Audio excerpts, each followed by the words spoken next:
Buenos días a todos y bienvenidos a esta segunda jornada sobre Ciudad Futura organizada por The Objective. En ella vamos a intentar dar las claves de manos de los mejores expertos sobre cómo va a ser el urbanismo del mañana. La vivienda, como ya sabéis, se ha convertido en el centro del debate con jóvenes y no tan jóvenes con serios problemas para acceder a ella, pero no solo dedicaremos parte de la jornada a hablar de esto, sino que también hablaremos de movilidad urbana, de sostenibilidad, inversión o tecnología y gestión. Bien, no me extiendo más y cedo la palabra a Álvaro Nieto, director de The Objective, que os ofrecerá unas palabras de bienvenida. Cuando quiera, Álvaro.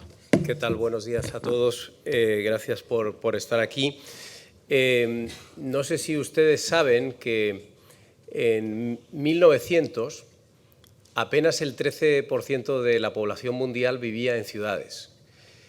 Hoy, según los datos de Naciones Unidas, ya estamos viviendo en urbes en torno a la mitad de la población.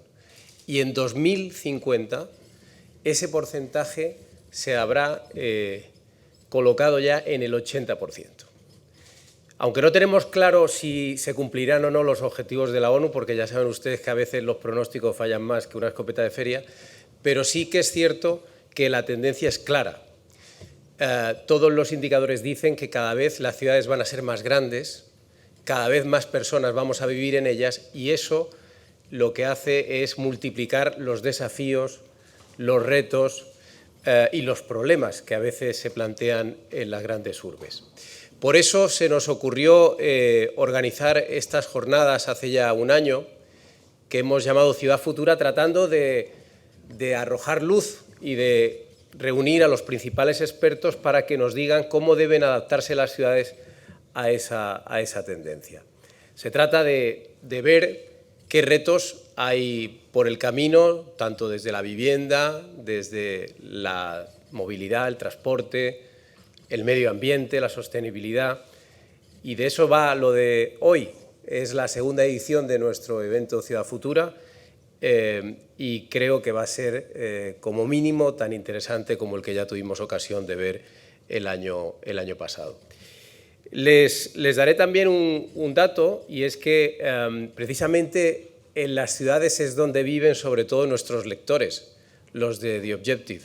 Nosotros somos un periódico joven, un periódico que va incrementando paulatinamente el número de seguidores y de audiencia, pero fundamentalmente donde la tenemos concentrada es en las ciudades. Por tanto, esta tendencia que se va a producir en el futuro a nosotros nos beneficia. No renunciamos, por supuesto, a todos esos ciudadanos que viven en el campo o en zonas más alejadas de las urbes, pero, curiosamente, el público urbano es un público muy de Objective. Es un público joven, es un público dinámico, moderno, con estudios universitarios y con una capacidad adquisitiva media alta. No sé si conocen nuestros últimos datos, pero ahora mismo estamos, revisaba yo esta mañana lo que dije aquí mismo hace un año y me acuerdo que les estaba hablando por entonces de que estábamos fenomenal, de que estábamos en nuestro mejor momento y de que ya teníamos 500.000 lectores diarios y ahora en realidad es que estamos en 800.000, por tanto, ¿qué quieren que les diga? Es efectivamente de nuevo el mejor momento de este periódico y por la tendencia da la impresión de que el año que viene estaremos todavía mejor. Así que no tengo más que gratitud a todos los que nos leen a diario, tanto en ciudades, como decía antes, como en sitios más deshabitados. Precisamente el propósito de estas jornadas y el propósito que nos guía en el periódico siempre es intentar de servir o de ser útiles a la sociedad, a los que nos siguen, nos leen, ¿no? O nos ven. Y eso tiene mucho que ver con estas jornadas, pero también con el trabajo que hacemos a diario en el periódico, como habrán visto, con las informaciones exclusivas y de investigación que todos los días les ponemos encima de la mesa, aparte de nuestros artículos de opinión. Les animo a seguir visitando nuestro periódico, por supuesto, y a seguir acompañándonos y ayudándonos en todo lo que se les ocurra.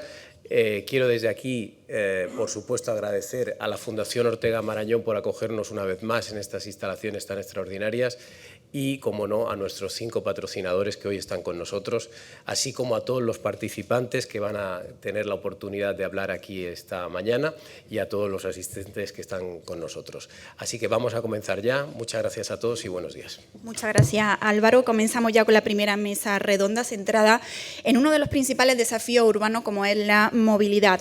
Según la Agencia Europea del Medio Ambiente, el transporte representa aproximadamente el 25% de las emisiones de gases de efecto invernadero, y en ciudades como Madrid o Barcelona el tráfico es la principal fuente de contaminación atmosférica urbana.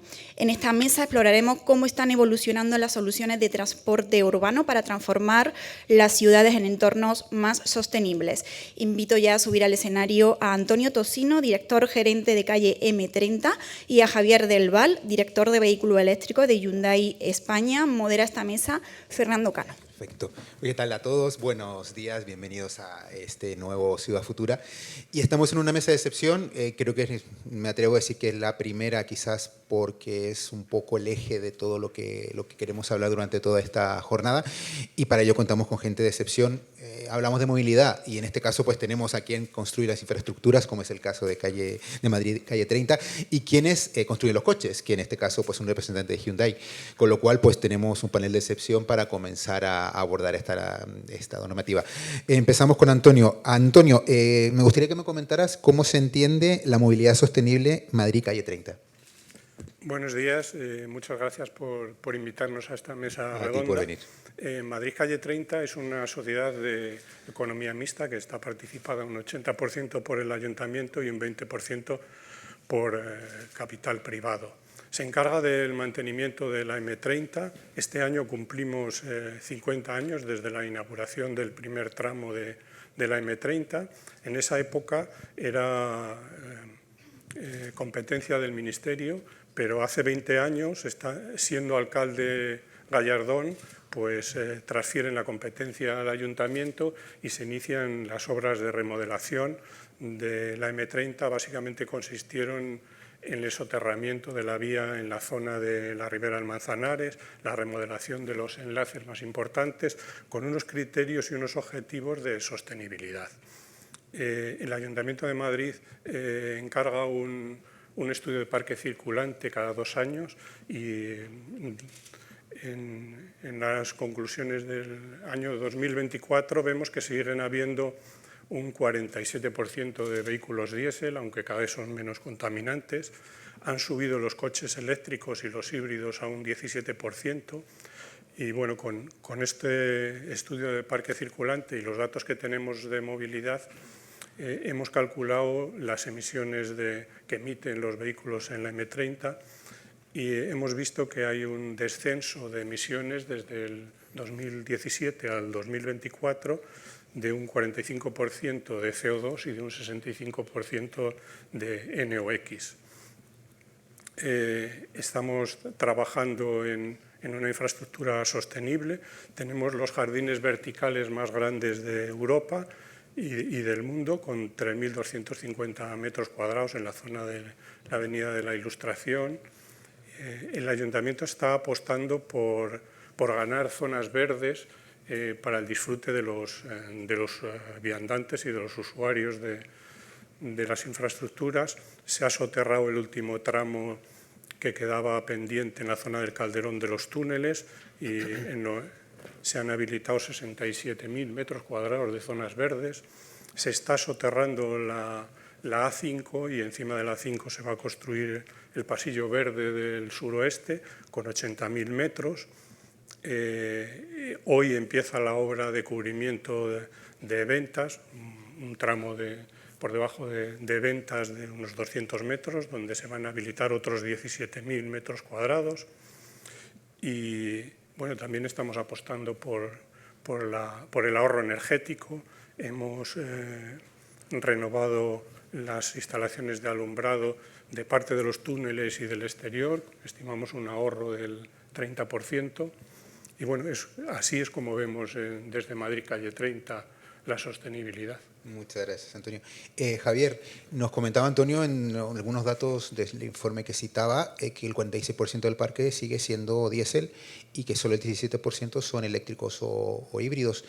¿Cómo entiende Hyundai esta movilidad sostenible cuando venimos hablando del coche eléctrico hace más de una década y todavía esas cifras no terminan de ser realmente concluyentes?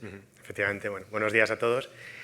Pues es que la verdad que ahora mismo yo creo que estamos en una transición, casi me atrevería a decir como una revolución industrial, ¿no? Porque ahora mismo en apenas unos pocos años ha cambiado el panorama a nivel tecnológico de lo que es la movilidad en los vehículos, pero vamos, a un ritmo además muy rápido. Y grandes marcas, pues como entre las que estamos nosotros, no te puedes enfrentar esto de un día para otro. Esto viene siendo trabajo de muchos años, hay una estrategia de movilidad detrás que al final es pues, cumpliendo normativas y todo lo que desde Europa y nacional y local se va cumpliendo, pues es lo que tenemos que apostar por ello, ¿no?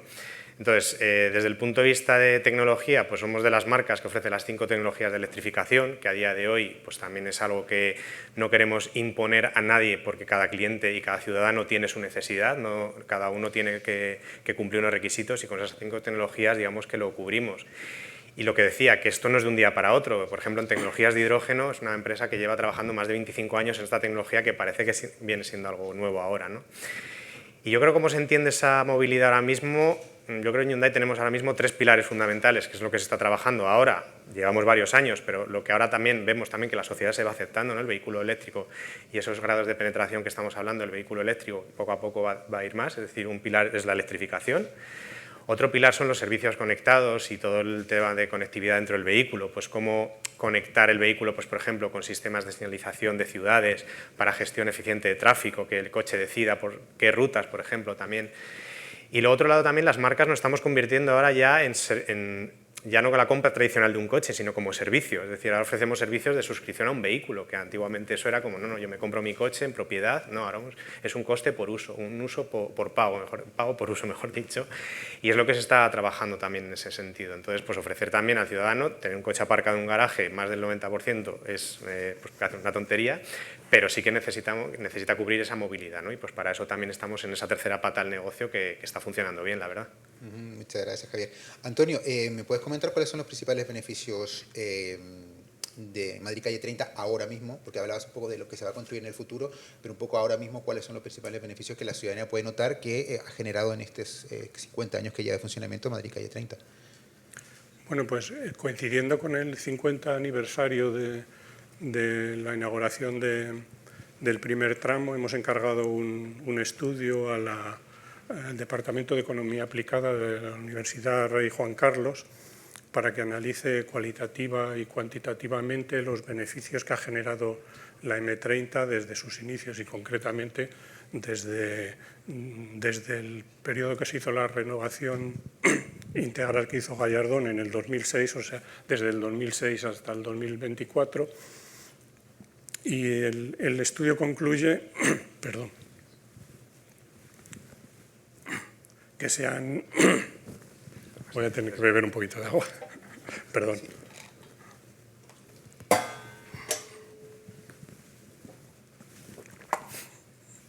El estudio concluye que se han superado los objetivos medioambientales y de sostenibilidad que se plantearon con esta obra de reforma.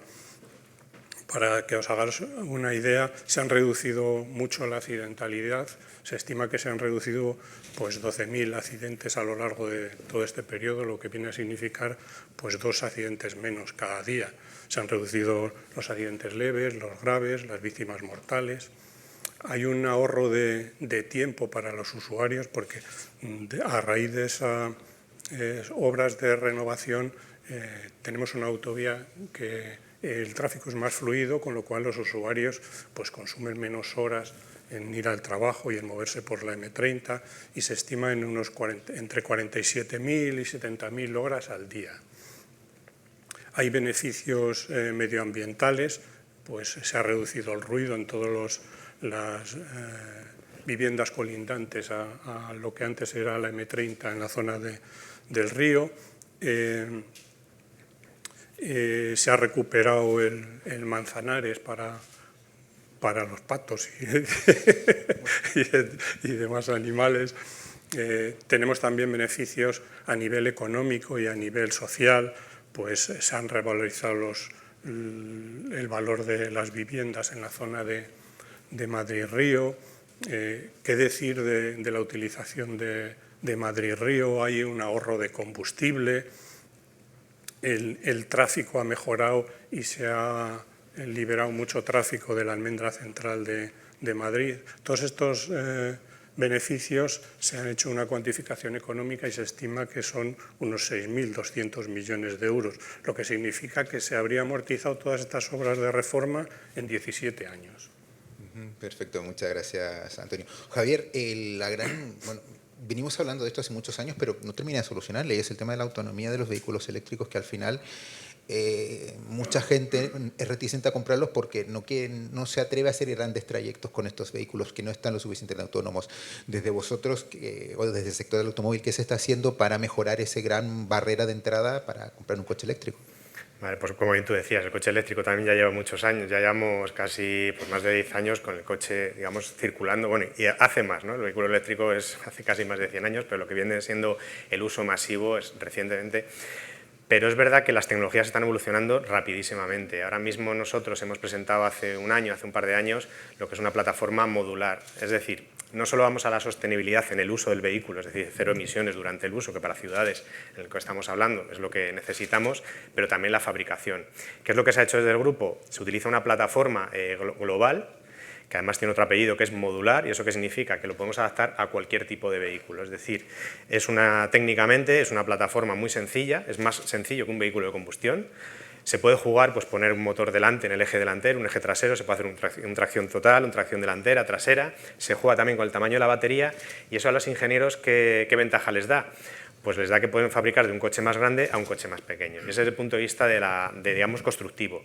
Pero es que tiene más ventajas, y es la parte tecnológica a la que hablábamos. Esta plataforma está pensada desde, digamos, para trabajar a voltajes, 800 voltios, que es un protocolo de carga que es muy rápido, es decir, estamos hablando de cargas ultra rápidas en 20-30 minutos, que se viene asemejando a lo que es un vehículo de combustión.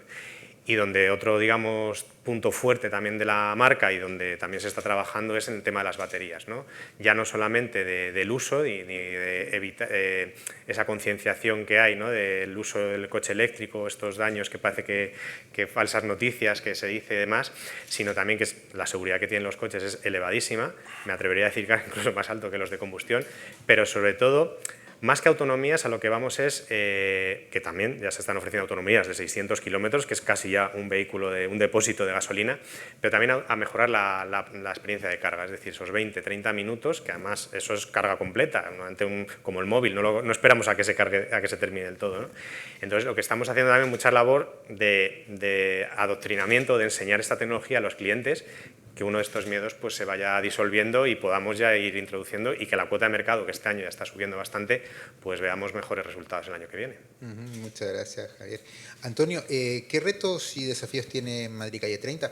Ese gran sueño del que muchas veces se habla de tener ya el soterramiento total, que no sé si es el objetivo final, pero bueno, poco a poco ya se ha ido soterrando prácticamente toda la parte sur.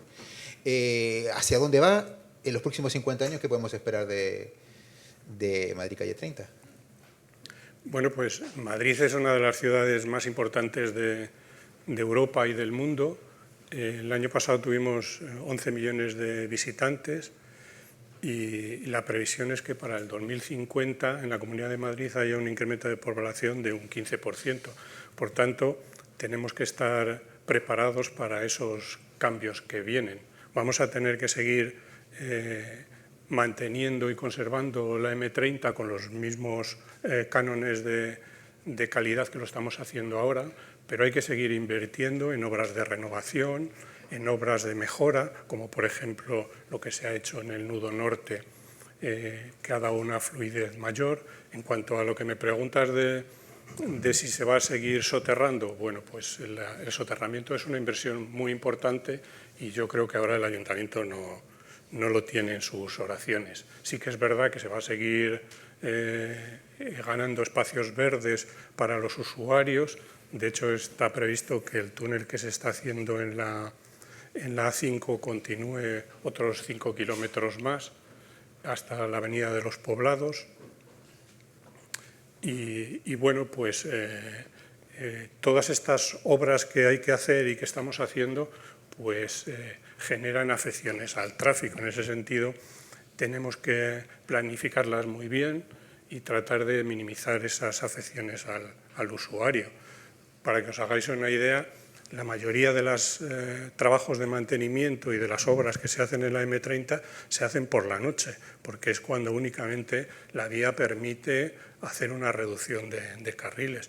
Si en algunas de las obras que se están haciendo hay que cortar algún tramo de carretera, pues habrá que planificarlo en verano. Por otro lado, pues otro de los inconvenientes que genera el tráfico es el ruido. También estamos trabajando en tratar de utilizar pavimentos menos ruidosos o colocación de pantallas antirruido. Y bueno, también una cosa que ha dicho el compañero que es muy importante, y es que la movilidad del futuro va hacia el coche conectado, al vehículo autónomo, y en ese sentido nosotros tenemos la obligación de tener la vía preparada para ese futuro. Hemos renovado el centro de control de túneles, dotándolo de la tecnología más moderna. Estamos colocando balizas para ayudar a orientarse a los vehículos dentro del túnel y que los navegadores no se pierdan como ahora. Y estamos trabajando con el ayuntamiento y con los operadores de telefonía para implantar 5G en los túneles. Ahora mismo estamos desarrollando un proyecto que se denomina Eugenia, que tiene financiación europea y que bueno, nos va a permitir dotar de 5G al tramo del bypass. En definitiva, desde Madrid Calle 30 estamos trabajando para que la M30 siga siendo la arteria principal de movilidad en la ciudad de Madrid, con una movilidad sostenible y con una seguridad para los usuarios. Esta pregunta te la voy a hacer muy breve, pero si no la gente me mata. Reducir los atascos, que muchas veces es una de las cosas que la gente se queja mucho más. ¿Eso es posible? ¿Estamos en un avance? ¿Eso no es culpa de M30? ¿De quién es culpa?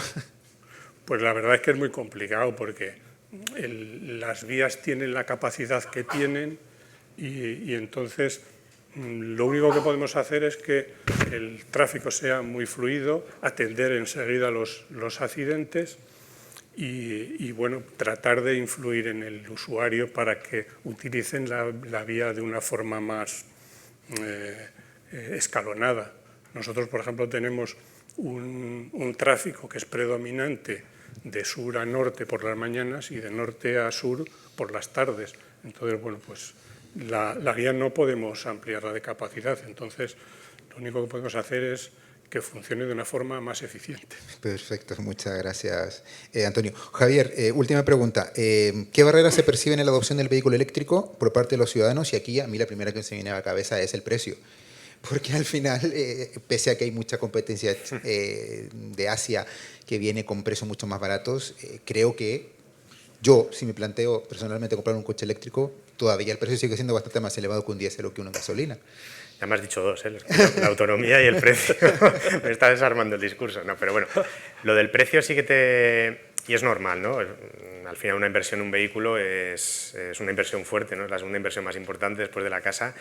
Pero es verdad que hemos visto un poco ese desarrollo tecnológico, al final quien lo está pagando es el bolsillo de todos los ciudadanos a nivel mundial, ¿no? Porque al final toda la inversión de I+D de todas las marcas y de cualquier país pues está un poco influenciando en el bolsillo. Y de precio habría que hacer bien un análisis porque realmente ahora si analizamos bien el coste y el uso que se le da al vehículo eléctrico y lo que pago por usarlo, realmente si echas cuentas te sale más rentable que uno de gasolina. Primero, el salto y el gap, ¿no? El hueco que ya queda entre un vehículo de combustión y uno eléctrico se ha disminuido, pero brutalmente. Primero porque se han bajado precios de eléctricos, en todas las marcas ha pasado, y luego es que los de combustión han subido mucho. Entonces, ahora ya este salto, ¿cómo se está amortizando? Pues por el precio de la electricidad, el uso que está dando, los mantenimientos del vehículo eléctrico, que hay que tenerlo en la ecuación y en tu hoja de cálculo que te hagas cuando estés interesado en comprar un coche, hay que ver esos parámetros, ¿no? Luego hay otro tema también donde tampoco tiene confianza el cliente, ¿no? Y es como, claro, un vehículo grande como primer vehículo de casa y el primer vehículo de la casa que se utiliza a lo mejor para grandes viajes, pero es que ahora mismo está habiendo también otro paradigma en el mercado de automoción Y si os dais cuenta, todas las marcas estamos lanzando vehículos ya urbanos que con autonomías interesantes de 300, de 200 kilómetros, que para una ciudad, para el aparcamiento, para moverte, es decir, ya sí que te permite que la gente ya se está pensando, y lo estamos viendo en las cuotas de mercado, como un segundo coche está entrando perfectamente y la gente está sustituyendo ya los coches de segundo uso que se tiene como vehículo eléctrico. Es decir, el salto a la electrificación se está ocurriendo ahora mismo y vamos poco a poco, pero es verdad que de precio, pues bueno, ya se va disolviendo. Otro tema que hay, pues el tema de la infraestructura, ¿no? Que creo que también es un debate que todo el mundo se habla, y también aquí hay un dato, no son datos, pues obviamente todos los fabricantes los seguimos, ¿no? Aquí en España, según ANFAC, hay 46.000 puntos de recarga, pero que también me gustaría añadir que hay otros 13.000 que no están operativos. Tema de burocracia, tema de que no se dan las licencias, etcétera, etcétera. Es decir, hay mucho, se ha creado un 20% más que el año pasado, pero es verdad que necesitamos ahí empujar. Y donde a lo mejor la gente piensa cuando se ha comprado un coche, no, es que yo hago un viaje y de aquí a Galicia no tengo puntos. Digo, bueno, hay que ver también, y en esa ecuación que se piensa también cuando está comprando el coche, es decir, cuántos viajes hago al año, qué uso hago del coche, porque a lo mejor los kilómetros diarios son más en entornos urbanos donde tengo cargadores. Y el viajar yo creo que ahora mismo no es un problema, el vehículo eléctrico con el parque de vehículos eléctricos que tenemos ahora. Esto va creciendo, pues obviamente la infraestructura tiene que crecer. Yo creo que el problema realmente es para la gente que quizá no tenga garaje en propiedad o que aparque en la calle. Ahí es otro debate y creo que es más importante incluso que el viajar a largas distancias, y ahí, por ejemplo, sí que a trabajar con ayuntamientos y con las ciudades, pues ver, por ejemplo, hubs de recarga que sé que se están haciendo aquí en Madrid. Trabajar con políticas a lo mejor de tarifas nocturnas en aparcamientos que dispongan de cargadores, es decir, se puede trabajar en esa línea que también, digamos, que haga que el cliente diga, oye, pues me va a interesar ya pasarme al vehículo eléctrico, aunque no tenga una plaza de parking en propiedad ni me pueda poner un cargador, pues también que las empresas a lo mejor fomenten el tener cargadores en el trabajo, es decir, va viendo poco a poco percepciones y barreras que las hay, y es normal que las haya, porque toda tecnología y cuando hay un cambio, pues todo el mundo, y yo el primero, hay que analizarlo bien. Pero poco a poco, si te informas bien y vas viendo y lo usas y lo utilizas, es cuando te das cuenta y dices, oye, pues no está tan mal y ahí adelante con el vehículo eléctrico. Perfecto, Javier del Val. Javier del Val, muchas gracias, director de vehículos eléctricos de Hyundai España. Antonio Tocino, muchas gracias, director gerente de Madrid Calle 30. Estáis invitados para Ciudad Futuro del próximo año y muchas gracias por vuestra intervención. Muchas gracias. Muchas gracias a los tres. Vamos ahora con otro tema capital, como es la vivienda y la construcción sostenible.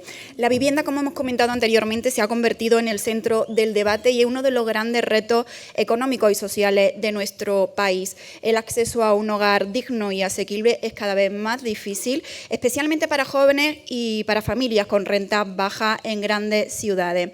En 2024-2025, la vivienda en España experimentó un encarecimiento de entre un 9 y un 12% interanual, y además el Banco de España estima que hacen falta 600.000 viviendas nuevas, lo que no ayuda a resolver el problema, más bien todo lo contrario. Además, otro dato, para 2050 se calcula que el 70% de la población vivirá en ciudades, lo que resulta especialmente preocupante, ya que muchas de las grandes ciudades tienen la mayoría de su suelo urbanizable ocupado. Bien, pues para hablar de todo ello, contamos en la siguiente mesa redonda, quien invito ya a subir al escenario, a José García, manager de construcción sostenible de AENOR, y a Germán López Madrid, jefe de adquisiciones de Drago. Modera esta mesa Rocío Regidor.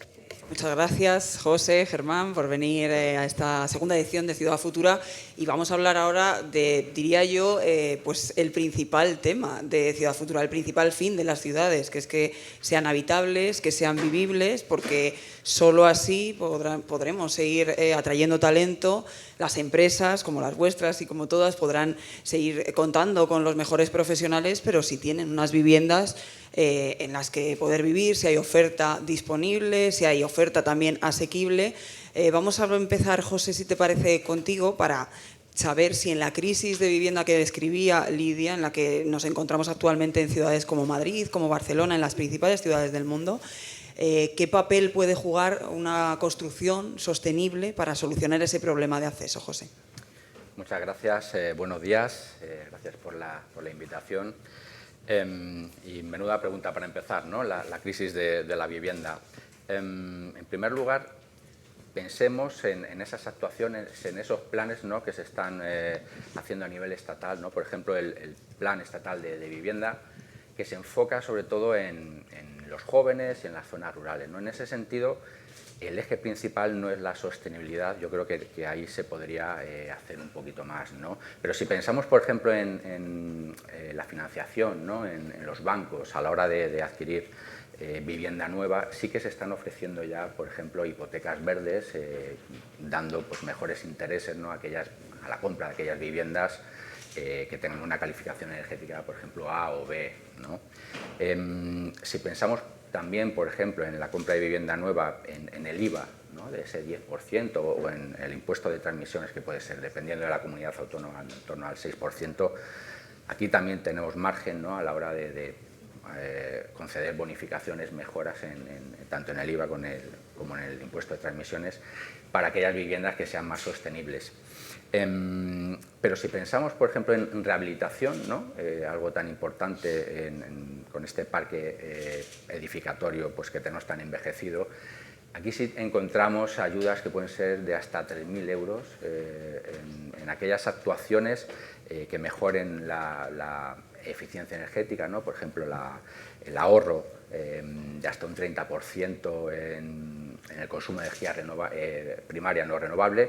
Y aquí sí que tenemos bueno, importantes ayudas. Yo creo que hay que tener en cuenta que es necesario mejorar todo ese parque edificatorio en las ciudades, sobre todo, ¿no? en núcleos tan importantes, Madrid, Barcelona, Valencia, y en ese sentido la sostenibilidad debe de convertirse en un eje principal. Se está haciendo, pero creo que sí que hay margen de mejora, y es la Administración en ese sentido la que debe de impulsar y traccionar, ¿no? todo este sector de la sostenibilidad, de la construcción sostenible. Gracias, José. Vamos, Germán, contigo. Gracias por estar con nosotros. Pues precisamente por un tema también, ¿no? que ha tratado José. Al final las ciudades tienen el problema que tienen. El espacio es limitado, se puede crecer en periferia, pero es difícil que en muchas ciudades se puedan crear muchas viviendas porque no hay espacio físico como tal. Ahí juega un papel muy importante algo que hacéis desde Drago, desde hace más de 25 años, que por cierto estáis además iniciando ese aniversario. Hay que dar la enhorabuena. Ahora nos cuentas más en detalle, pero vosotros lleváis 25 años haciendo precisamente eso, regeneración urbana, cambios de uso en edificios, en inmuebles, para pues, tener realmente lo que la ciudad y ese espacio ahora necesita. Cuéntanos, Germán. Muchas gracias. Bueno, buenos días a todos. Gracias por la invitación. O sea, nosotros desde Drago, yo creo que lo que hacemos, y va muy ligado, ¿no? a lo que hablamos ahora mismo, es exactamente eso, que es regeneración urbana. Lo que hacemos es, lo que llevamos haciendo 25 años, es identificar edificios que están dentro de los núcleos urbanos que pues, con el paso del tiempo han quedado inutilizados o han quedado obsoletos por el uso que tenían en su día, y lo que hacemos es identificar ese tipo de activos y lo que hacemos es cambiar el uso y darles un uso que actualmente pues, vaya en línea con lo que se demanda a día de hoy, ¿no? Ejemplos que os puedo poner para que entendáis un poco mejor a lo que nos estamos refiriendo es, pues empezamos, por ejemplo, hace mucho tiempo en Melilla, un cuartel que quedó obsoleto y lo convertimos en un centro comercial. En Madrid, que os sonará más a todos, pues por ejemplo en Gran Vía 32, que era un edificio que eran las oficinas del Grupo Prisa, pues identificamos el edificio y cambiamos el uso y lo convertimos en ese momento se demandaba muchísimo, en un retail, ¿no? Que fue en ese momento la primera tienda, la tienda más grande de Primark en Europa, ¿no? Todo eso es un poco la regeneración urbana que hacemos. Recientemente, y hablando más de la vivienda, pues que ha salido en prensa hace poco, ¿no? Hemos comprado un edificio en Castellana, que es Castellana 198, que originalmente se hizo pensando en un hotel y a día de hoy pues nosotros vamos a desarrollar vivienda, ¿no?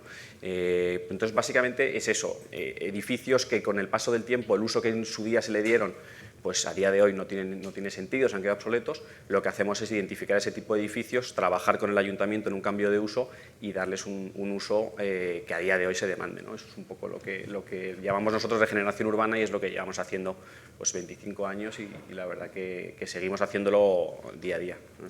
Gracias, Germán. Vuelvo, José, contigo, si te parece. Hemos hablado de regeneración urbana, de construcción sostenible. En los últimos tiempos, hace apenas unos meses, el Gobierno, finalmente, y después de muchas peticiones por parte del sector, realizó el PERTE de construcción industrializada para fomentar un sector que en España está poco desarrollado y que, bueno, pues todos en el sector vienen a comentar que puede solucionar parte del problema de la construcción de vivienda, pues por muchas cuestiones, mano de obra, eficiencia, también sostenibilidad. No sé si precisamente esta construcción industrializada puede ser una clave para esa construcción sostenible. Sí, por supuesto. Yo creo que la respuesta es sí, pero con matices. Si hablamos de construcción sostenible, evidentemente tenemos que empezar hablando por reducción de la demanda energética, eficiencia energética, utilización de materiales sostenibles, empleo de energías renovables, y todos estos elementos hay que tenerlos en cuenta en cualquier construcción que queramos que sea sostenible. Si hablamos de construcción industrializada, evidentemente todo lo que suponga reducir los tiempos de ejecución, mejorar la calidad y el control, ¿no?, de los ensamblajes en los talleres, eso va a favor de la sostenibilidad. Estamos en un punto, bueno, llevamos muchos años, ¿no?, hablando de la industrialización, parecía que no terminaba de llegar, es verdad que está aterrizando, ¿no?, ya se empieza a haber importantes avances en ese sentido, ya hay ejemplos que podemos encontrar de edificios, de viviendas, ¿no?, por ejemplo, con madera, con elementos de madera prefabricada. Entonces, yo creo que sí que estamos en un punto para avanzar, para evolucionar. Creo que es necesario que aún los costes se reduzcan más para que sean más competitivos y esos tiempos de ejecución todavía se pueden reducir, creo que se puede mejorar en ese sentido, pero sí que será un elemento que favorezca la construcción sostenible, ¿no? Germán, pues directamente también preguntarte precisamente si esa construcción sostenible es también pues una idea clave o una estrategia clave que puede también tener la regeneración urbana, si también estáis utilizando este tipo de construcción y prevéis utilizar este tipo de construcción en el futuro. Sí, o sea, yo creo que lo hacemos, y lo hacemos por dos razones, ¿no? Una, porque creemos que es, oye, por lo que hay que hacer, ¿no?, y firmemente lo creemos en Drago. Y segundo, porque nuestros inversores nos lo demandan, ¿no? Entonces es un requisito que muchos inversores y tus inversores que están detrás apoyando los proyectos, aparte que creemos que es la solución, pues te viene impuesto, ¿no? Es una cosa que el inversor institucional impone al inversor local, que somos nosotros los que gestionamos, ¿no? Yo creo que ahí, oye, yo creo que el tema de la flexibilidad de las diferentes autoridades para intentar avanzar en el sentido de los usos que nosotros nos ocupamos, yo creo que es importante, que yo creo que el Ayuntamiento a día de hoy está muy enfocado en flexibilizar esos usos para que localizaciones o usos que a día de hoy muchísima cantidad de metros cuadrados que no se están destinando correctamente en las ciudades, pues poder transformarlos en usos que realmente se demanden, ¿no? Y dicho esto, pues oye, pues yo creo que la construcción sostenible, nosotros pues intentamos tener todas las certificaciones posibles en los edificios que transformamos, ¿no? Eso es lo que hacemos. Pues mira, precisamente vamos a hablar de certificaciones, José, porque bueno, desde AENOR como certificador de construcción sostenible, en una ciudad como Madrid o cualquier ciudad grande desarrollada en la que todo está ya construido, ¿cómo se puede garantizar que esas viviendas sean sostenibles? Entiendo que poco a poco se hace un trabajo para que esas construcciones se puedan certificar de alguna manera. Sí, evidentemente es una labor muy importante, ¿no?, esa labor de certificación, de garantizar que todo ese trabajo, ese esfuerzo, ¿no?, de cara a la sostenibilidad, pues realmente se haga siguiendo unos criterios, ¿no? Tengamos en cuenta, en primer lugar, en cuanto a la rehabilitación, ¿no?, bueno, todo el parque edificatorio que existe. Para cumplir con los objetivos de descarbonización de 2050 es necesario rehabilitar 350.000 viviendas al año. Eso supone multiplicar por 12 el ritmo actual que estamos teniendo, ¿no?, en los últimos años para conseguir esos objetivos. Tenemos que acelerar mucho, ¿no? Y si además queremos hacerlo pues, de manera sostenible, tenemos que garantizar, ¿no?, esa sostenibilidad de esos procesos, tanto a nivel de proyectos, a nivel de procesos constructivos, materiales, y en ese sentido creo que muchas veces olvidamos los materiales en lo que es la sostenibilidad global, ¿no?, tanto de obra nueva como de rehabilitación. Y si hablamos de certificaciones, pues en ese sentido en AENOR se ha desarrollado una certificación que es evolución de otra que ya tenía AENOR hace 40 años, ¿no?, la marca N, que garantizaba la calidad de los materiales, que es sostenibilidad en sí. Un material de calidad pues, es sostenible porque perdura en el tiempo.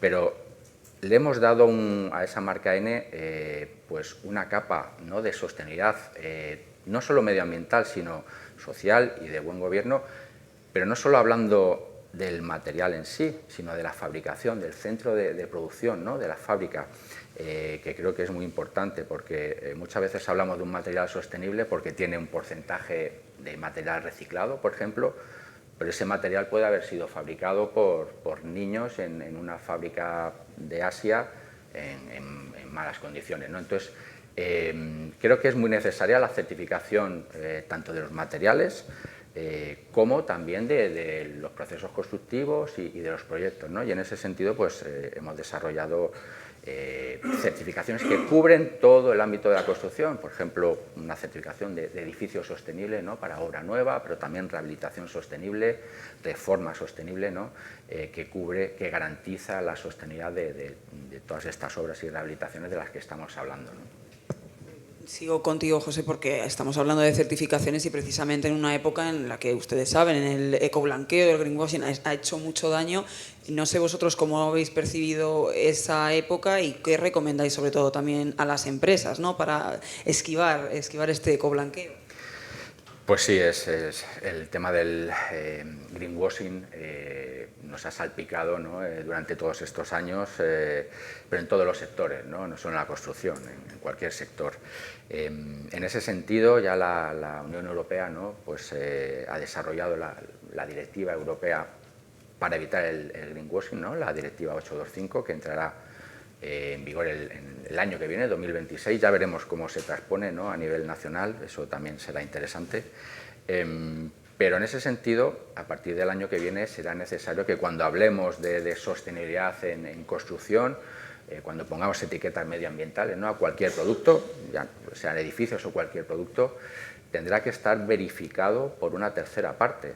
Y esto, ojo, hay que tenerlo en cuenta, porque es muy importante, es un cambio bastante importante en este sentido. Y aquí es donde empresas como AENOR, ¿no?, con una amplia trayectoria en el sector de la certificación, pues podemos ayudar a garantizar que cuando hablamos de un edificio sostenible realmente lo sea, ¿no? Hablaba antes de nuestra certificación de edificio sostenible para obra nueva. Es una certificación que se ha desarrollado siguiendo el marco europeo de Levels, ¿no? Se han seguido esos indicadores desarrollados por la Unión Europea para garantizar esa sostenibilidad, ¿no? Entonces yo creo que es muy importante contar con empresas como AENOR, certificadoras, ¿no?, reconocidas y que nos dan esa garantía a los ciudadanos, a los usuarios, a los compradores de viviendas, para que sepamos que realmente estamos comprando una vivienda sostenible. Gracias, José. Germán, es importante, ¿no?, tratar con empresas fiables, con empresas con larga trayectoria como Drago. 25 años son muchos años, da mucho tiempo para ver cómo ha cambiado precisamente en estos años la regeneración que hacéis vosotros. ¿En qué cosas, en qué cuestiones básicas crees que ha cambiado? Bueno, yo creo que ha cambiado drásticamente, ¿no? Yo creo que hace unos años primaban una serie de usos que a lo mejor a día de hoy han quedado un poco más en desuso. Antiguamente yo creo que el punto del retail era algo muy importante que a día de hoy pues ha bajado mucho, y sobre todo estamos viendo cómo los sectores como el hospitality, todo lo que está relacionado con el mundo hotel ahora mismo y vivienda es lo que más está demandando, ¿no? Tanto en grandes ciudades como en costa. Lo que estamos viendo es que la demanda de inversores queriendo venir a España para invertir en vivienda es increíble. La cantidad de proyectos en los que estamos trabajando a día de hoy, tanto en España como en Portugal, de proyectos en torno a la vivienda, pues es muy grande, con lo cual al final esos edificios que nosotros veíamos antiguamente, que identificábamos que estaban en desuso, como lo hacemos ahora, pues a lo mejor antiguamente modificabas el uso y lo transformabas en un uso alternativo o en un uso que no fuera la vivienda, y a día de hoy pues el primer uso que analizas del edificio es, oye, ¿se puede hacer vivienda o se puede hacer hotel, ¿no? Yo creo que esos dos sectores o usos son los que más están ahora mismo demandándose en Madrid. Has hablado, Germán, antes de algunos de los proyectos que habéis hecho. No sé si nos puedes también deslizar algunos en los que estáis trabajando, como decías, tanto en España como en Portugal. Sí, nosotros al final yo creo que los últimos dos proyectos que estamos trabajando, yo creo que son dos proyectos importantes, ¿no?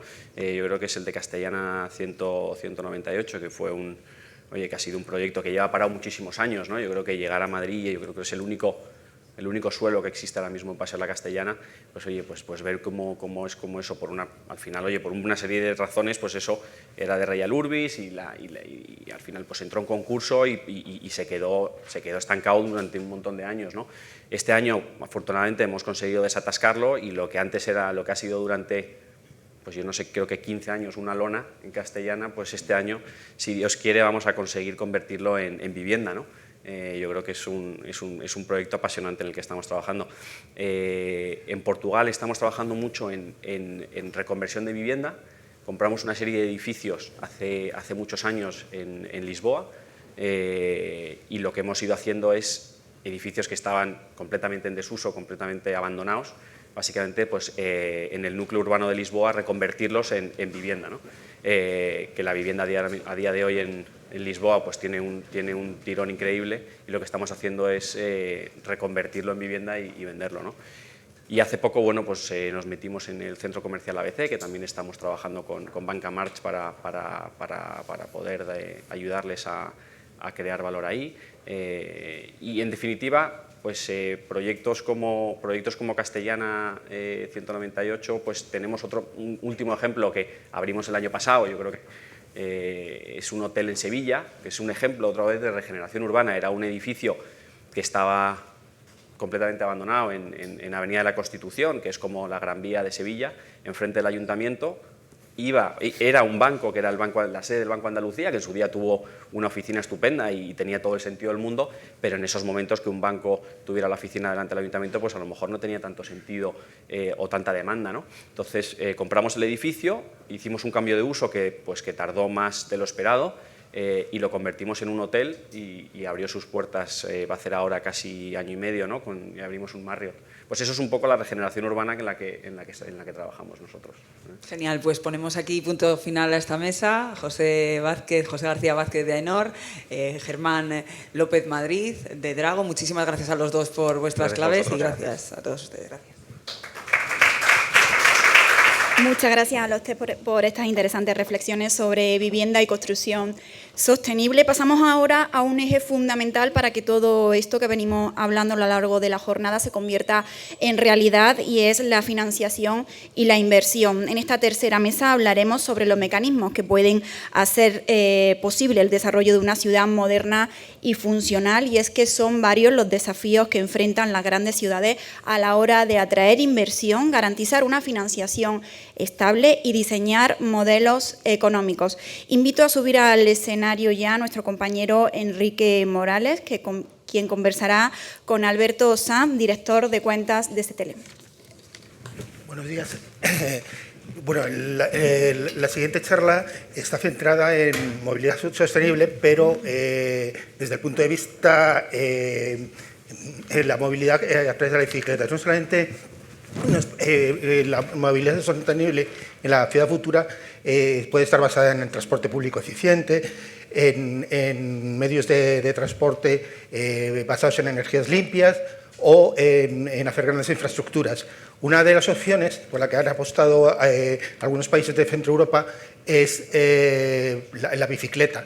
Hay países como Ámsterdam que tienen más de 500 kilómetros de carriles bici, y en España se está potenciando ahora el desarrollo.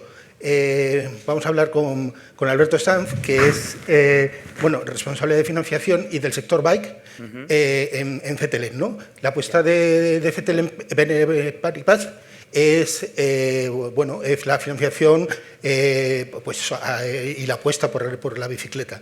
Entonces, yo quería saber cuáles son los ejes de esta decisión de apostar por un sector que en España todavía no está muy integrado en las ciudades, ¿no? Pero que es importante para el futuro. Bueno, buenos días, gracias por la invitación. Como estás comentando, respecto al tema de la bicicleta en CTLM, para nosotros es un sector estratégico que está alineado con el propósito de nuestra empresa, que es promover el consumo responsable y sostenible tanto con los partners como con los clientes finales.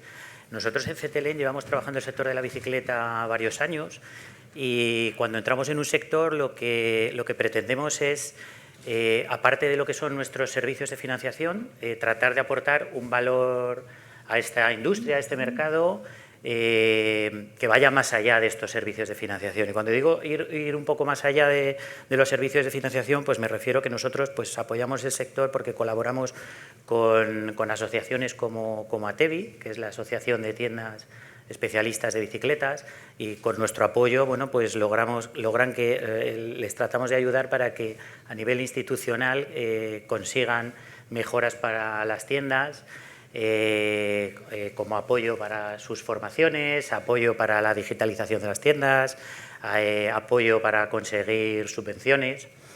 Luego, aparte de las asociaciones, pues para nosotros en cualquier sector la información y los datos y las cifras son importantísimas, ¿no? Entonces nosotros pues colaboramos con un informe que hacemos propio de CTLM, que es el Observatorio de la Bicicleta, donde mostramos pues todas las tendencias y los hábitos de consumo que nos trasladan los usuarios de ciclismo. Colaboramos con Tradebike, que es una empresa especialista en estudios de mercado de deporte, del sector deportivo, y pues a través de ellos tratamos de dar luz e información con cifras al sector para que puedan tomar las buenas decisiones, ¿no? ¿Qué más te podría decir? Pues apoyamos, para nosotros es importantísimo también la economía circular. Entonces, pues facilitamos tanto a las tiendas como a aquellos clientes que quieren acceder a bicicletas de segunda mano, pues también apoyamos este sector, ¿no? dentro de las bicicletas. Para nosotros es importantísimo el dar una segunda oportunidad a las bicicletas, y creemos que es un mercado que está en auge y que va a seguir para arriba. Sponsorizamos también pues distintos eventos que hay en el sector, de tal manera que logramos pues crear más afición, sobre todo para que haya más gente joven que dé el salto y quiera utilizar las bicicletas. Y luego te diría que pues nosotros nos planteamos internamente hace años cómo podíamos un poco materializar nuestra apuesta por la movilidad internamente, y para fomentar que los trabajadores de CTLM nos pudiéramos acudir al trabajo en bicicleta, y hemos sido pues la primera entidad financiera en conseguir el certificado de Bike Friendly, que es un certificado que te dan como aquellas compañías que fomentan el uso de la bicicleta entre sus empleados. Entonces, por eso te decía que lo que nosotros tratamos dentro de CTLM es ir un poco más allá de lo que son nuestros servicios de financiación, y lo que tratamos es de aportar valor, información y ayuda y apoyo al sector para que para que crezca esta industria. Muy bien, Alberto. ¿Cómo ves la inversión de las administraciones? Digamos, si hay administraciones que apuesten más por la bicicleta, por la creación de carriles bicis, ¿no? Porque estamos muy, como he dicho antes, estamos muy lejos de Europa. Por ejemplo, en Copenhague tiene más bicicletas que vehículos, ¿no? de diésel o de gasoil. Entonces, no sé, ¿veis alguna ciudad mejor preparada o que puede adaptarse mejor a esa movilidad, este tipo de movilidad? Bueno, ahí es cierto que en los últimos años pues, se ha mejorado mucho y hemos avanzado mucho en muchas ciudades de España, pero seguimos muy lejos de las ciudades que has comentado europeas. En España las ciudades que más han avanzado y que son más amigables con la bicicleta, pues está Vitoria, está Valencia, Málaga, Barcelona, pero todas estamos todas están, digamos, mejorando en este sentido. En España prácticamente el uso de la bicicleta es deportivo. Entonces, el camino que nos queda por recorrer es el uso urbano, que es lo que hay que potenciar. Es un poco lo que estamos aquí comentando de la ciudad futura, donde no es que estemos atrás, porque también te digo una cosa, en España se venden más bicicletas que coches. Entonces, que algo se hace bien y hay la apuesta del ciudadano, lo que pasa es que le damos un uso más deportivo. Y luego te diría otra cosa, que es curiosa, pero hay un estudio que muestra que hay más bicicletas en los hogares que balones de fútbol. Que eso también choca, pero se venden muchas bicicletas. Entonces, estamos lejos, es cierto que nos queda camino por recorrer, pero bueno, pues es un camino al que CETELEN quiere apoyar y va a estar apoyándolo, porque ya os he comentado antes que para nosotros... ¿Cuándo empezó el proyecto de la financiación centrado en esto, en la bicicleta? Nosotros empezamos en CETELEN a trabajar de manera fuerte desde hace ya más de 15 años. O sea que llevamos pues eso, apostando por él año a año y vamos a seguir haciéndolo en el... Alberto, tenéis publicados bastantes estudios, presentáis habitualmente estudios centrados en esto. ¿Me puedes hablar de cifras que mueve el sector bueno, me has dicho algo interesante, ¿no? Que la venta de bicicletas que es mayor de lo que creemos. Sí. Es verdad que todos tenemos 4 o 5 bicicletas de todos los tamaños. Bueno, pues me imagino que como... te puedo decir, a ver, de nuestro propio estudio y enlazando un poco con la pregunta anterior que has comentado de las ciudades europeas en las que se fomenta más pues los desplazamientos urbanos, en nuestro último estudio del observatorio sale que los 3 motivos por los que no utilizamos la bicicleta para desplazarnos al trabajo son la distancia del trabajo a casa, la seguridad vial y la orografía de las ciudades. Como positivo a nivel de consumo, pues te puedo decir que de los encuestados, pues el 28% de los encuestados, que esto es bueno para el sector, están dispuestos a consumir a lo largo de este año un producto que tenga que ver con la industria de la bicicleta. Y luego, pues por no extenderme más, te diría que el último estudio que ha publicado Tradebike, que son las cifras del sector, pues deciros que se han vendido más de 1.400.000 bicicletas el año pasado y se ha alcanzado una facturación de más de 2.600 millones. Entonces, que es un mercado ya considerable, tanto a nivel de unidades como a nivel de volumen. Perfecto, Alberto. Pues nada, muchas gracias. Y bueno, es que pasamos a la siguiente fase. Muy bien. Bueno, bienvenidos a todos de nuevo. Seguimos con esta segunda jornada de Ciudad Futura organizada por The Objective. Hemos hablado de movilidad urbana, de vivienda, de inversión y ahora toca hablar de otro tema capital como es la sostenibilidad.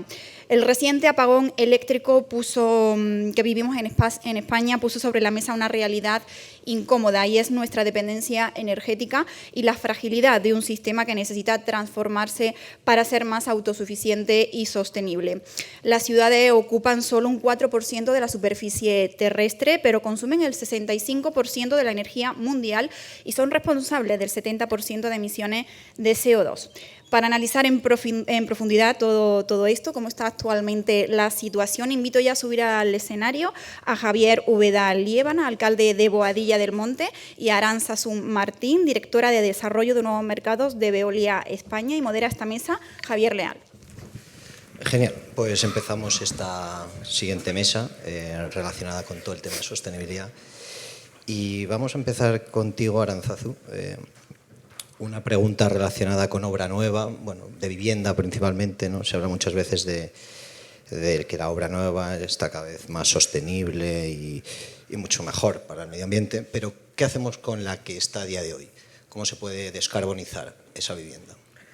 Bueno, pues buenos días y gracias a todos por escucharme y a The Objective por invitar, ¿no? y a participar aquí. Pues, ¿qué hacemos con esa vivienda? Bueno, si tenemos en cuenta que el 84%, ¿no? de esa vivienda pues, tiene calificación energética EFG y que fue construida en tiempos en los que la normativa técnica de edificación de edificios no estaba tan estricta en el sentido de la eficiencia energética, pues no queda otra que rehabilitarla, ¿no? Y sobre todo, como escuchado en la mesa anterior, con esa falta, ¿no? de vivienda que hay en las ciudades. ¿Cómo hay que hacerlo? Pues yo creo que hay que hacerlo de una manera integral, actuando no solamente a nivel de envolventes, sino también a nivel de las instalaciones. Para eso, pues desde Veolia se piensa así, actuando conjuntamente. ¿Y de qué manera? Pues utilizando lo que ya existe, ¿no?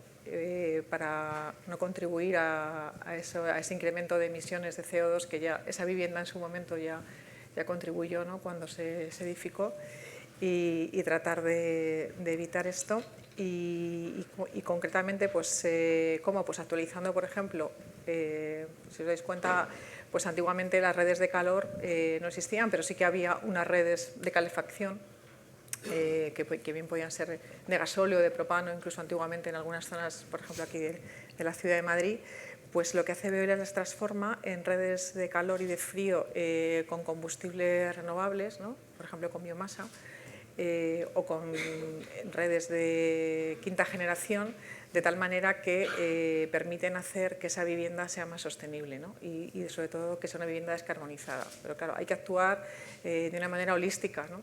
No solamente a nivel de las instalaciones, sino también a nivel de toda la envolvente, porque si solo cambiamos el combustible, pero luego pues, tenemos puentes térmicos o roturas de puentes térmicos pues, en ventanas o en fachadas, pues no conseguiremos que esas viviendas mejoren su calificación energética.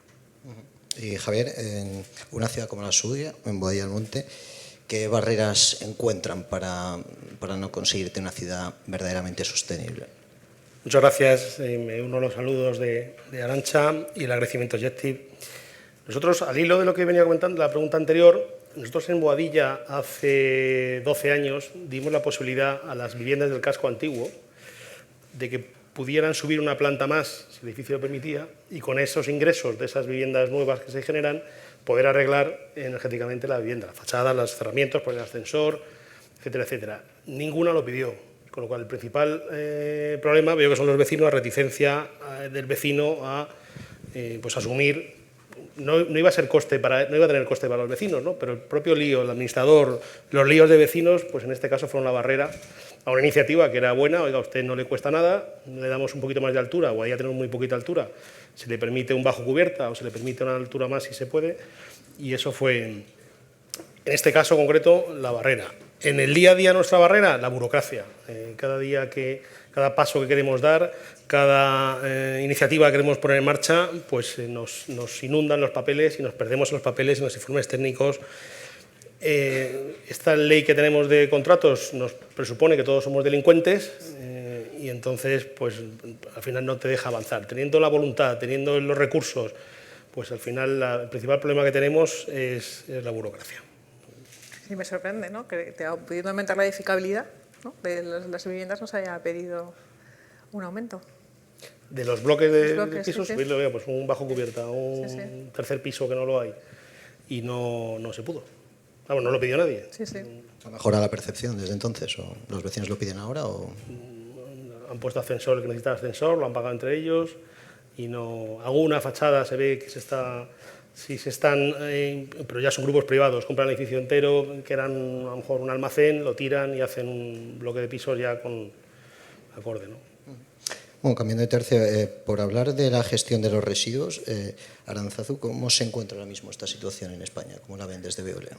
Pues la situación en España es que vamos con un poco de retraso con respecto a dónde deberíamos estar, ¿no? Teniendo en cuenta que tenemos que tener pues unos objetivos para 2035 de 65% de reciclaje de residuos, pues, y ahora mismo estamos, las cifras son del año 22, en torno a un 36, pues nos queda bastante margen de mejora, ¿no?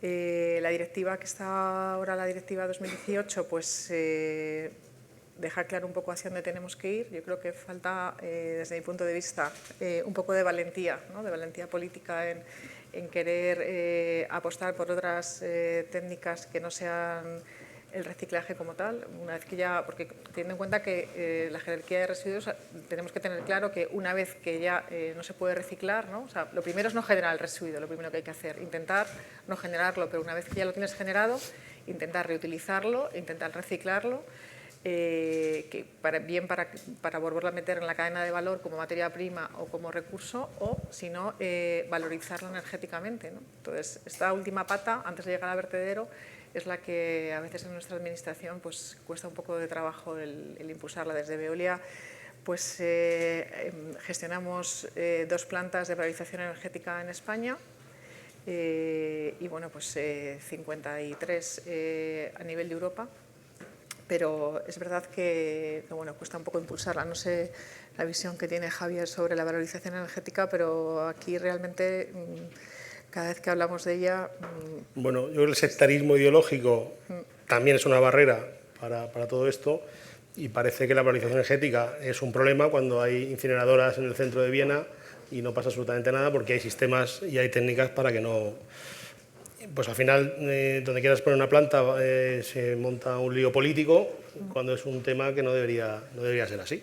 Entonces sí que el sectarismo ideológico con esto de la bandera del medio ambiente es otra de las barreras, y es un problema que tenemos, porque al final los responsables de los residuos somos los ayuntamientos. Sí, sí. Hay contestación vecinal, por ejemplo. Bueno, yo no tengo ese problema, ¿no? Pero en Colmenar, con la planta que tenían, en Cubas de la Sagra, que iban a poner otra planta, en medio de un páramo pegado a Toledo. Y eso también pues, ha generado inquietud y bueno, pues al final es que la basura en algún sitio habrá que meterla y tratarla. No podemos mandarla a Marte. A Marte, ¿no? Sí, y en otros países de Europa lo están haciendo sin ningún tipo de problema. Bueno, pues habrá que fijarse en ellos y quitar el sectarismo ideológico y apostar por una gestión eficiente que puede ser una fuente de energía, ¿no? Vamos, que sí, lo es. Sí, no lo es. Podemos obtener pues, en torno a entre 0,4 y 0,5 megavatios por tonelada en energía eléctrica, y si hablamos de energía térmica, pues esto puede llegar incluso hasta entre 1,1 y 1,2 megavatios, o sea que al final pues, es un recurso energético, ¿no? Porque lo que hay ahora es que metemos la basura en un agujero y pagamos 120 euros tonelada más 40 euros de impuesto por vertido, ¿no? Cuando yo empecé era concejal, pues estaba a 12 euros la tonelada de tratamiento en el vertedero, y se ha multiplicado por una barbaridad. Los costes de tratamiento, que luego nos obligan a meter una tasa de basuras a los ayuntamientos, que yo no la tenía, me obligan por ley, con una ley malísima, a meter una tasa de basuras que el vecino va a pagar más para lo mismo. ¿Vale? ¿Qué es del Ministerio la tasa esa de basura? Es una tasa que nos pone el Gobierno de España, nos obliga a los ayuntamientos a poner una tasa para cubrir los costes de lo que ya se estaban cubriendo con los impuestos y con el IBI. Arantzazu, ¿el tema de los combustibles verdes tienen cabida en el desarrollo de las ciudades sostenibles o no? ¿O habría, por ejemplo, otro tipo bueno, por ejemplo, la electrificación, el hidrógeno, otro tipo de tecnologías? Yo creo que, tal como estamos y escuchando la primera mesa, ¿no?, que hablaban sobre cómo estaba la electrificación en las ciudades de cara a la movilidad sostenible, yo creo que hoy en día tenemos que apostar por todas las tecnologías que tenemos, ¿no?, sin excluir ninguna.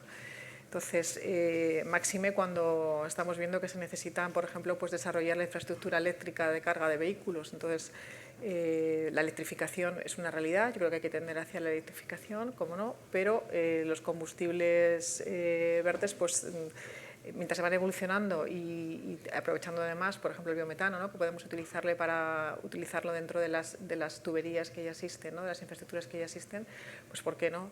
Yo creo que para cada uso debemos utilizar un tipo de combustible, y pues para combustibles pesados, ¿no? Quizás a lo mejor para recogida de residuos o para logística pesada, pues tiene más sentido el utilizar este tipo de combustibles que la electrificación. Y sin embargo, pues la electrificación puede tener lugar, pues tiene más sentido a lo mejor en el entorno de las ciudades, ¿no? De esa última milla. Entonces, ¿por qué no? Y luego ya, pues si pensamos en otros tipos de combustibles, por ejemplo para aviación, ¿no? El SAF, etcétera, pues queda mucho margen de desarrollo, pero tengamos en cuenta que la normativa europea también nos va a obligar a incrementar, creo que ahora mismo es de un 2%, ¿no? Lo que se está consumiendo en aviación y de combustible de SAF, entonces también hay que incrementar en ese sentido. Entonces, ¿por qué no tener ese pool para poder seguir continuando? Independientemente, yo creo que la electrificación hay que, con además las nuevas tecnologías, tanto de acumulación, ¿no? De baterías, pues van a dar soluciones a determinadas realidades, ¿no? Y a los ciclos, por ejemplo, a los ciclos combinados, y que son parte de la estabilidad del sistema, que a lo mejor si hubiésemos pensado en eso, pues no hubiéramos tenido el apagón, ¿no? de hace unos meses. Y Javier, ¿qué proyectos han llevado a cabo esta legislatura relacionados con el tema sostenible y van a llevar a cabo? Pues todos. Nosotros hace 3 años nos dan la buena noticia de que suben los precios de electricidad y pasamos de pagar una factura de 2 millones a 6. Pues a mí me subió la tensión. Nunca mejor dicho, vaya. Entonces, ¿qué hicimos? Oye, pues vamos a cambiarlo todo a LED. Entonces, todo el alumbrado a final de este año estará ya cambiado a LED en el municipio. Vamos a poner placas solares en todas las cubiertas de todos los edificios municipales, y a final de este año estarán todos los edificios municipales ya con placas solares. Y eso nos va a permitir ahorrarnos, bueno, luego ya bajó la factura, hicimos ajustes, pues se apagaban los parques por la noche, las fuentes se encendían menos horas, hicimos ya política de guerra, de miserias y de ruina. Conseguimos salvar sin tener que subir los impuestos, salvamos los presupuestos y ahora hemos conseguido un ahorro de 1 millón de euros. De esos 2 que había hace 3 años, ahora vamos a pagar este año, cuando esté todo en marcha, pagaremos 1. Pasa que me ha subido el agua por otro lado y tendremos ahora que afrontar el agua también por otro sitio, ¿no? Pero entonces hemos hecho todo lo que estaba en nuestra mano para sobre todo reducir la factura. Ya llega un punto que dices, bueno, la huella de carbono está muy bien, pero vamos a no tener que incrementar los impuestos a los vecinos, sino vamos a ser eficientes y ya de paso pues hemos puesto bioclimatización en los colegios, por ejemplo. Los colegios públicos tienen un sistema de refrigeración, un sistema de membranas y de agua, bueno, que permite que estén los niños en todos los colegios públicos con una temperatura agradable, 10 grados menos de lo que hay en la calle, ¿no? Ya que nos liamos, pues nos ponemos a ello. Y en cuanto, bueno, medidas, sí, pues básicamente son eso, los camiones de basura van con gas, los vehículos de los servicios de inspección son eléctricos. Desde 2013 pusimos en marcha los vehículos eléctricos en la inspección. Boadilla es un municipio de 67.000 habitantes y no es muy cómodo circular con un vehículo eléctrico, te da autonomía de sobra, incluso con una carga semanal para el trabajo de inspección, y los coches de policía eran híbridos.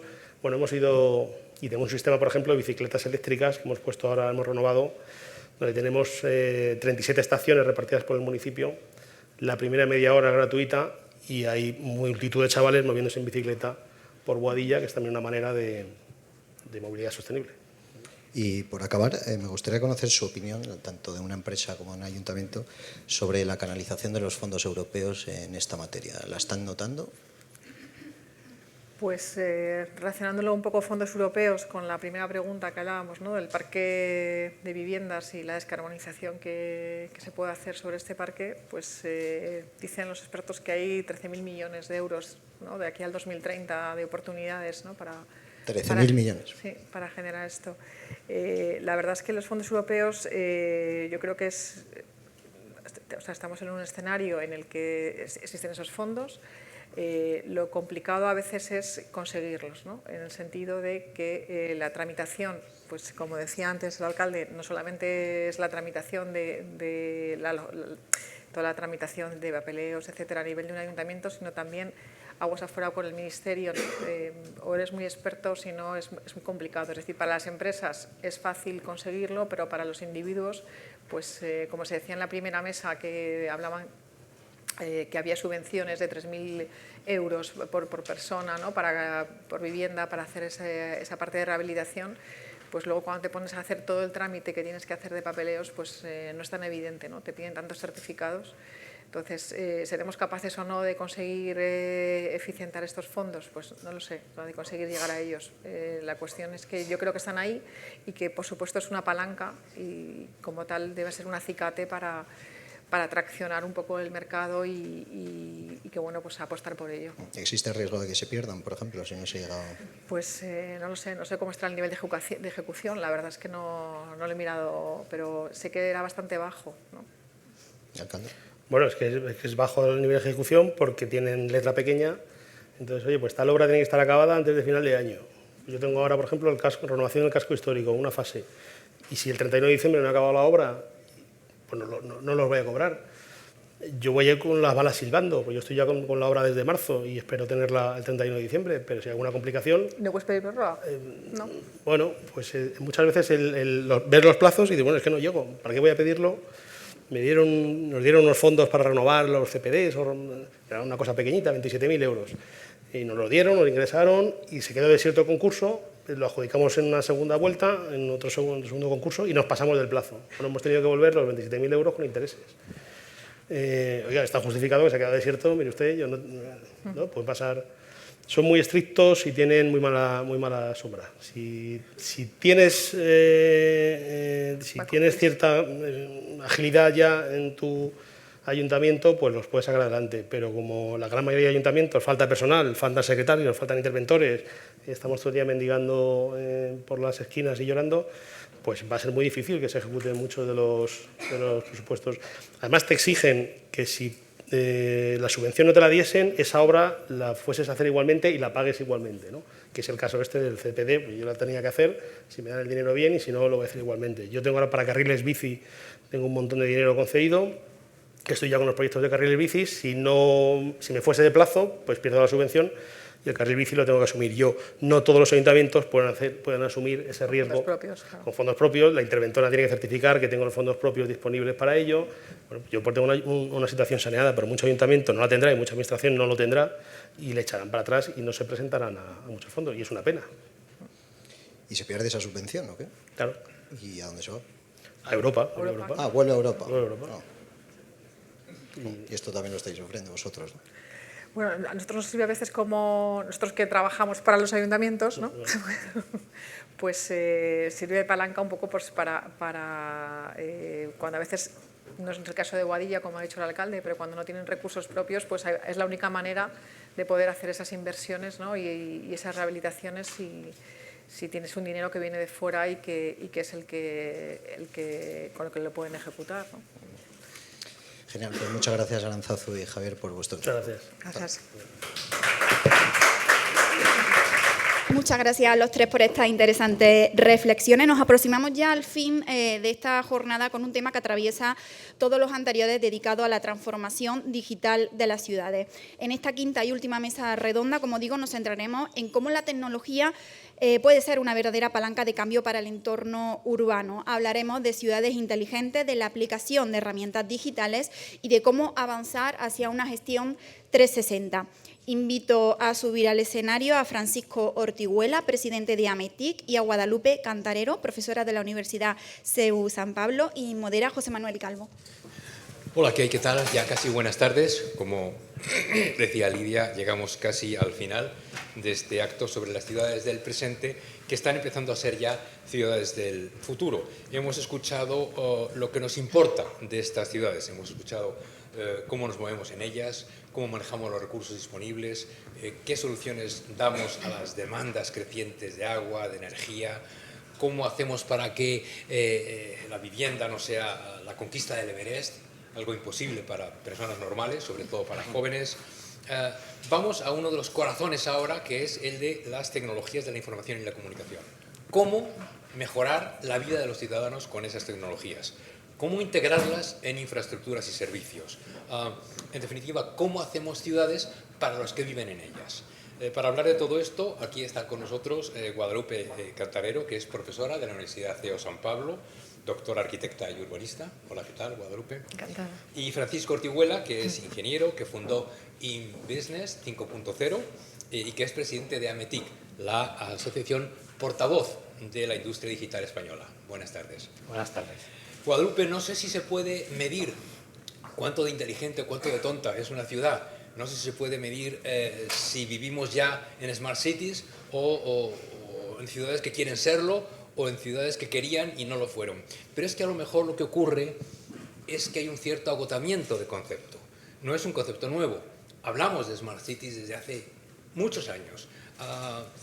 ¿Está agotado el concepto? ¿Hay que renovarlo? Sí, empieza a agotarse el concepto. Es un concepto creado hace ya 20 años. Nace aproximadamente en Inglaterra, en United Kingdom en general, en los años 90, pero en España entra bastante más tarde, ¿no? Entonces nosotros empezamos a implementarlo en las universidades incluso más tarde aún. Por tanto, no había manera de alguna manera de reconocer este concepto de manera lógica y constructiva, porque realmente una Smart City no es una ciudad inteligente. No es una ciudad inteligente. Es una ciudad preparada. Preparada para... Lo hemos traducido mal, entonces empezábamos mal en Europa asumiendo todo este concepto y trabajándolo no desde lo que realmente tiene que ser esa Smart City, que es una ciudad preparada. Preparada para ciudadanos inteligentes. Preparada para el futuro, y el ciudadano inteligente es un amplio espectro, desde la persona con discapacidad intelectual, el niño, el anciano, todos.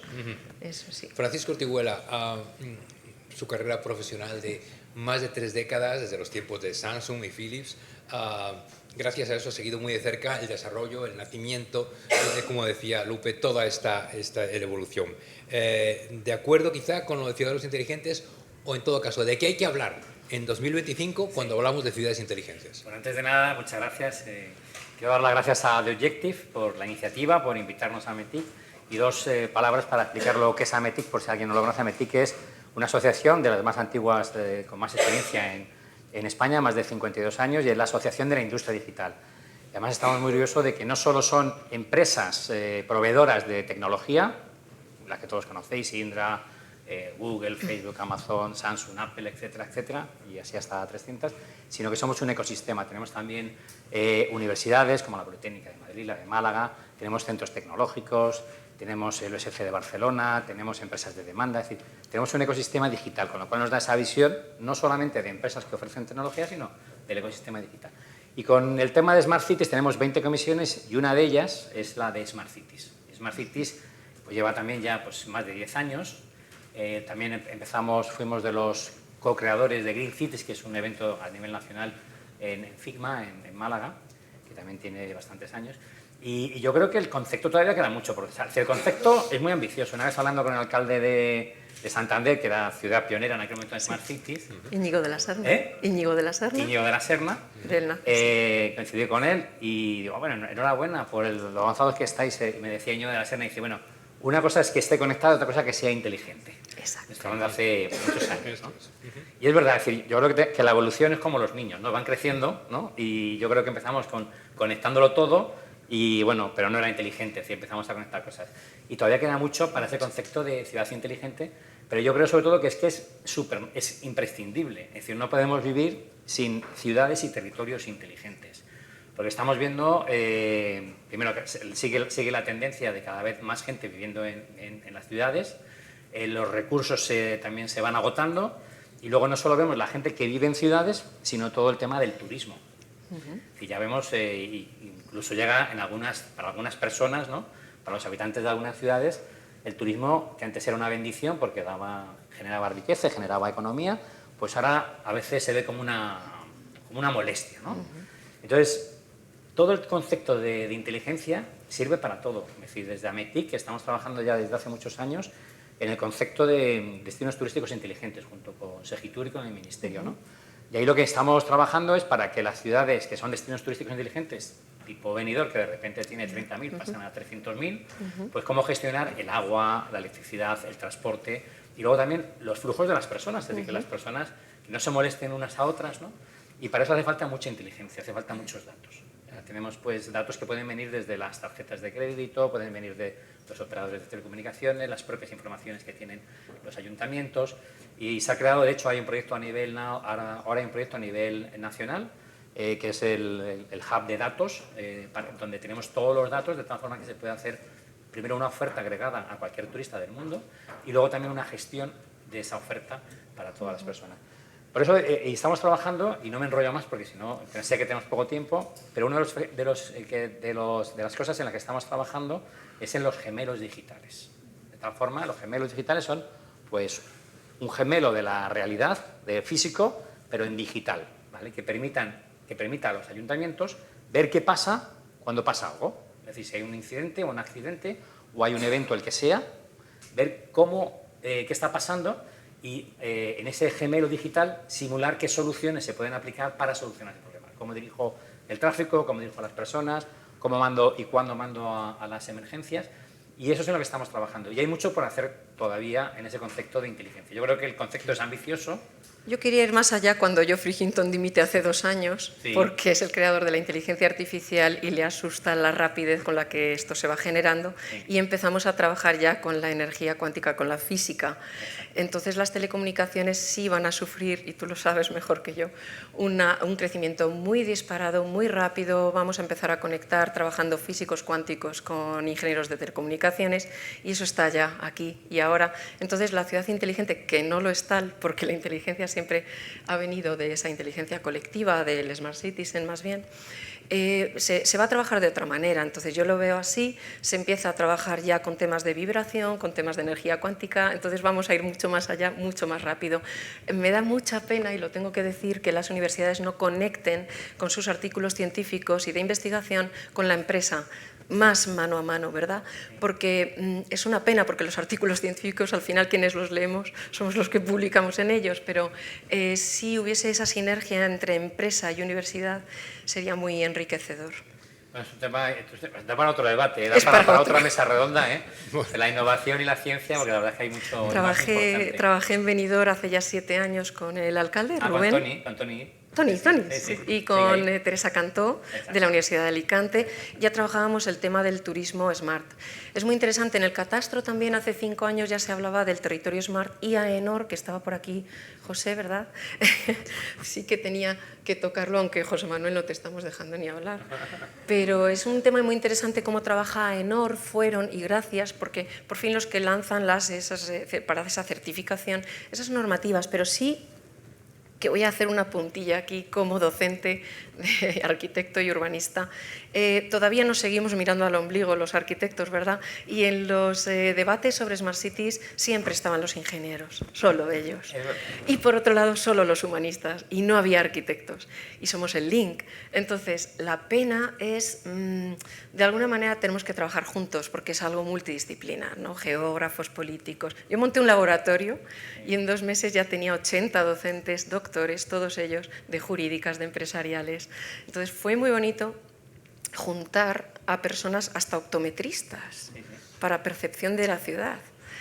Hasta optometristas, porque trabajamos conceptos lumínicos y de vibración, de interconexión paisajística y urbana, y eso es muy bonito, ¿no? Porque empiezas a aprender.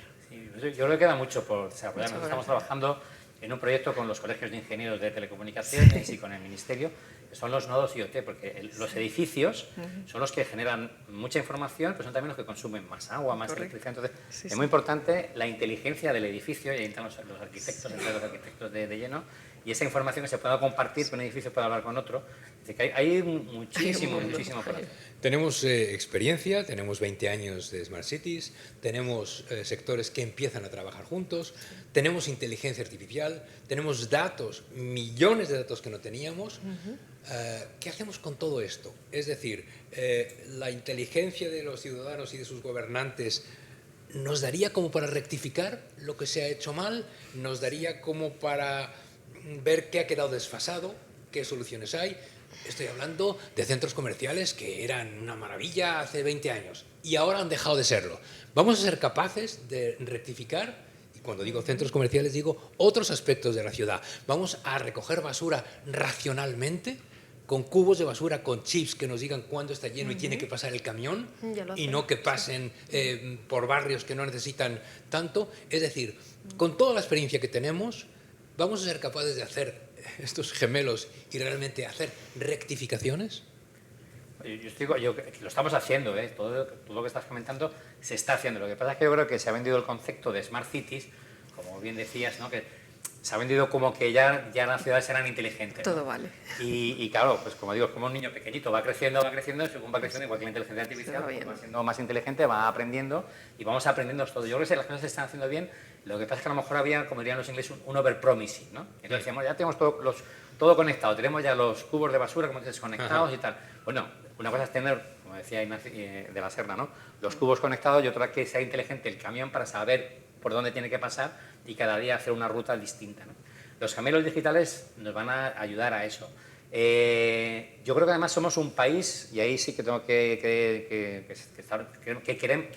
tenemos que estar orgullosos, pero yo creo que tenemos muchos casos de éxito, y luego de inversión también pública, que se ha hecho se ha utilizado para ayudar a estos destinos turísticos inteligentes, en este caso, y a las ciudades, y tenemos casos de éxito que yo creo que ya somos capaces y estamos exportando tecnología.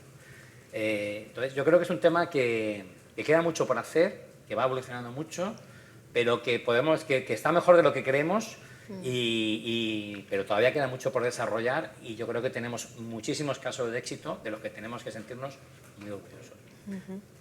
No complacientes, pero sí orgullosos. Bien, Guadalupe. Sí, a mí hay un tema que me preocupa, y en cuanto a la pregunta que lanzas, José Manuel, sí me gustaría decir que tenemos que aprender de los errores que ya están sucediendo en otras ciudades que se denominan, se hacen llamar smart.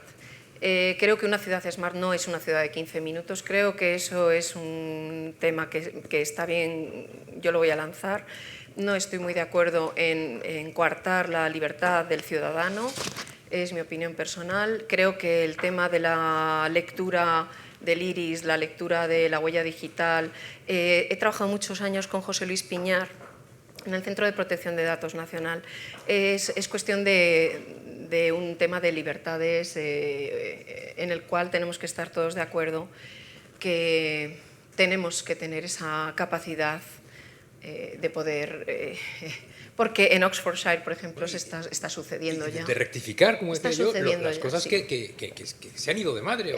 Yo creo que en el mundo la historia es cíclica y se repite un poco el tema de los falansterios y los familisterios de Owen y de los utopistas de mediados del siglo XIX, y no podemos caer en eso otra vez, ¿no? Cuando la ciudad, la revolución industrial nace, se ve como muy bonito eso de vivir donde usted trabaja. Entonces, claro, ¿qué sucede? Que acaban siendo sectas, y Owen genera New Harmony ahí donde le dejan un terreno para experimentar esa especie de burbuja, ¿no? Como en la película de Jim Carrey. Entonces no podemos llegar a eso, como está sucediendo ya en Oxfordshire, por ejemplo. Es decir, hay cosas que se han hecho bien, hay cosas que o no se han hecho o se han hecho relativamente mal. Aquí había un ejemplo. ¿Algún otro que te venga? Sí, yo veo casos de mucho éxito, casos incluso que estamos exportando afuera de España, ¿no? Es decir, somos una referencia en todo lo que es la gestión inteligente de destinos turísticos, ¿no? Hay más de la red de TI que montó el Ministerio de Turismo, Segitur, hay ya 700 municipios. Es decir, hay una red muy potente que constantemente van aprendiendo entre ellos de casos de éxito, porque al final el que tengamos más concentración de personas en las ciudades hace necesario esa inteligencia, esa optimización de recursos, y luego, como decía también, la optimización de que el turista no sea un problema para el ciudadano, es decir, que la persona que vive en una ciudad tenga una vida normal y que el turista pueda disfrutar de toda la oferta que tiene ese destino, ¿no? Entonces yo creo que se han hecho cosas mal. Yo creo que no, yo creo que es lo único que, como decía antes también, se ha sobrevendido, ¿no? Entonces, bueno, yo creo que es un proceso que vamos evolucionando bien, y yo creo que en España, también por los fondos europeos y por la utilización que se está haciendo de ellos, somos un ejemplo. Ahora estamos haciendo esta plataforma, este hub de datos que estamos haciendo en España, precisamente físicamente en Benidorm, pero es un proyecto del Ministerio de Industria, Turismo y Comercio. Se está haciendo bien y yo creo que es un ejemplo que otros países nos están preguntando cómo estamos haciendo esta plataforma inteligente de datos, la PIC. Vamos a ver cómo hacen para no sobrevender, pero sí para dar un horizonte o para ilusionar. Sabemos más o menos dónde está la inteligencia tecnológica en las ciudades de hoy. ¿Y mañana? ¿Qué nos espera mañana? Es decir, ¿en dónde se van a notar los cambios más relevantes, por ejemplo, de aquí a 10 años? ¿Qué estará ocurriendo en 2035 que nosotros no sabemos ahora o que no imaginamos o que apenas entrevemos y que será entonces, sin sobrevender, pero que será una realidad en la inteligencia de las ciudades? Francisco. Bueno, yo creo que uno de los grandes retos que tienen todas las ciudades es la movilidad, ¿no? Estamos hablando del coche autónomo, que hoy en día es muy difícil, complicado por toda la sensórica que necesita, pero yo creo que si conseguimos de aquí a 10 años que tengamos esa movilidad sostenible, ese vehículo autónomo capaz de llevarnos por los sitios sin contaminar, con la mínima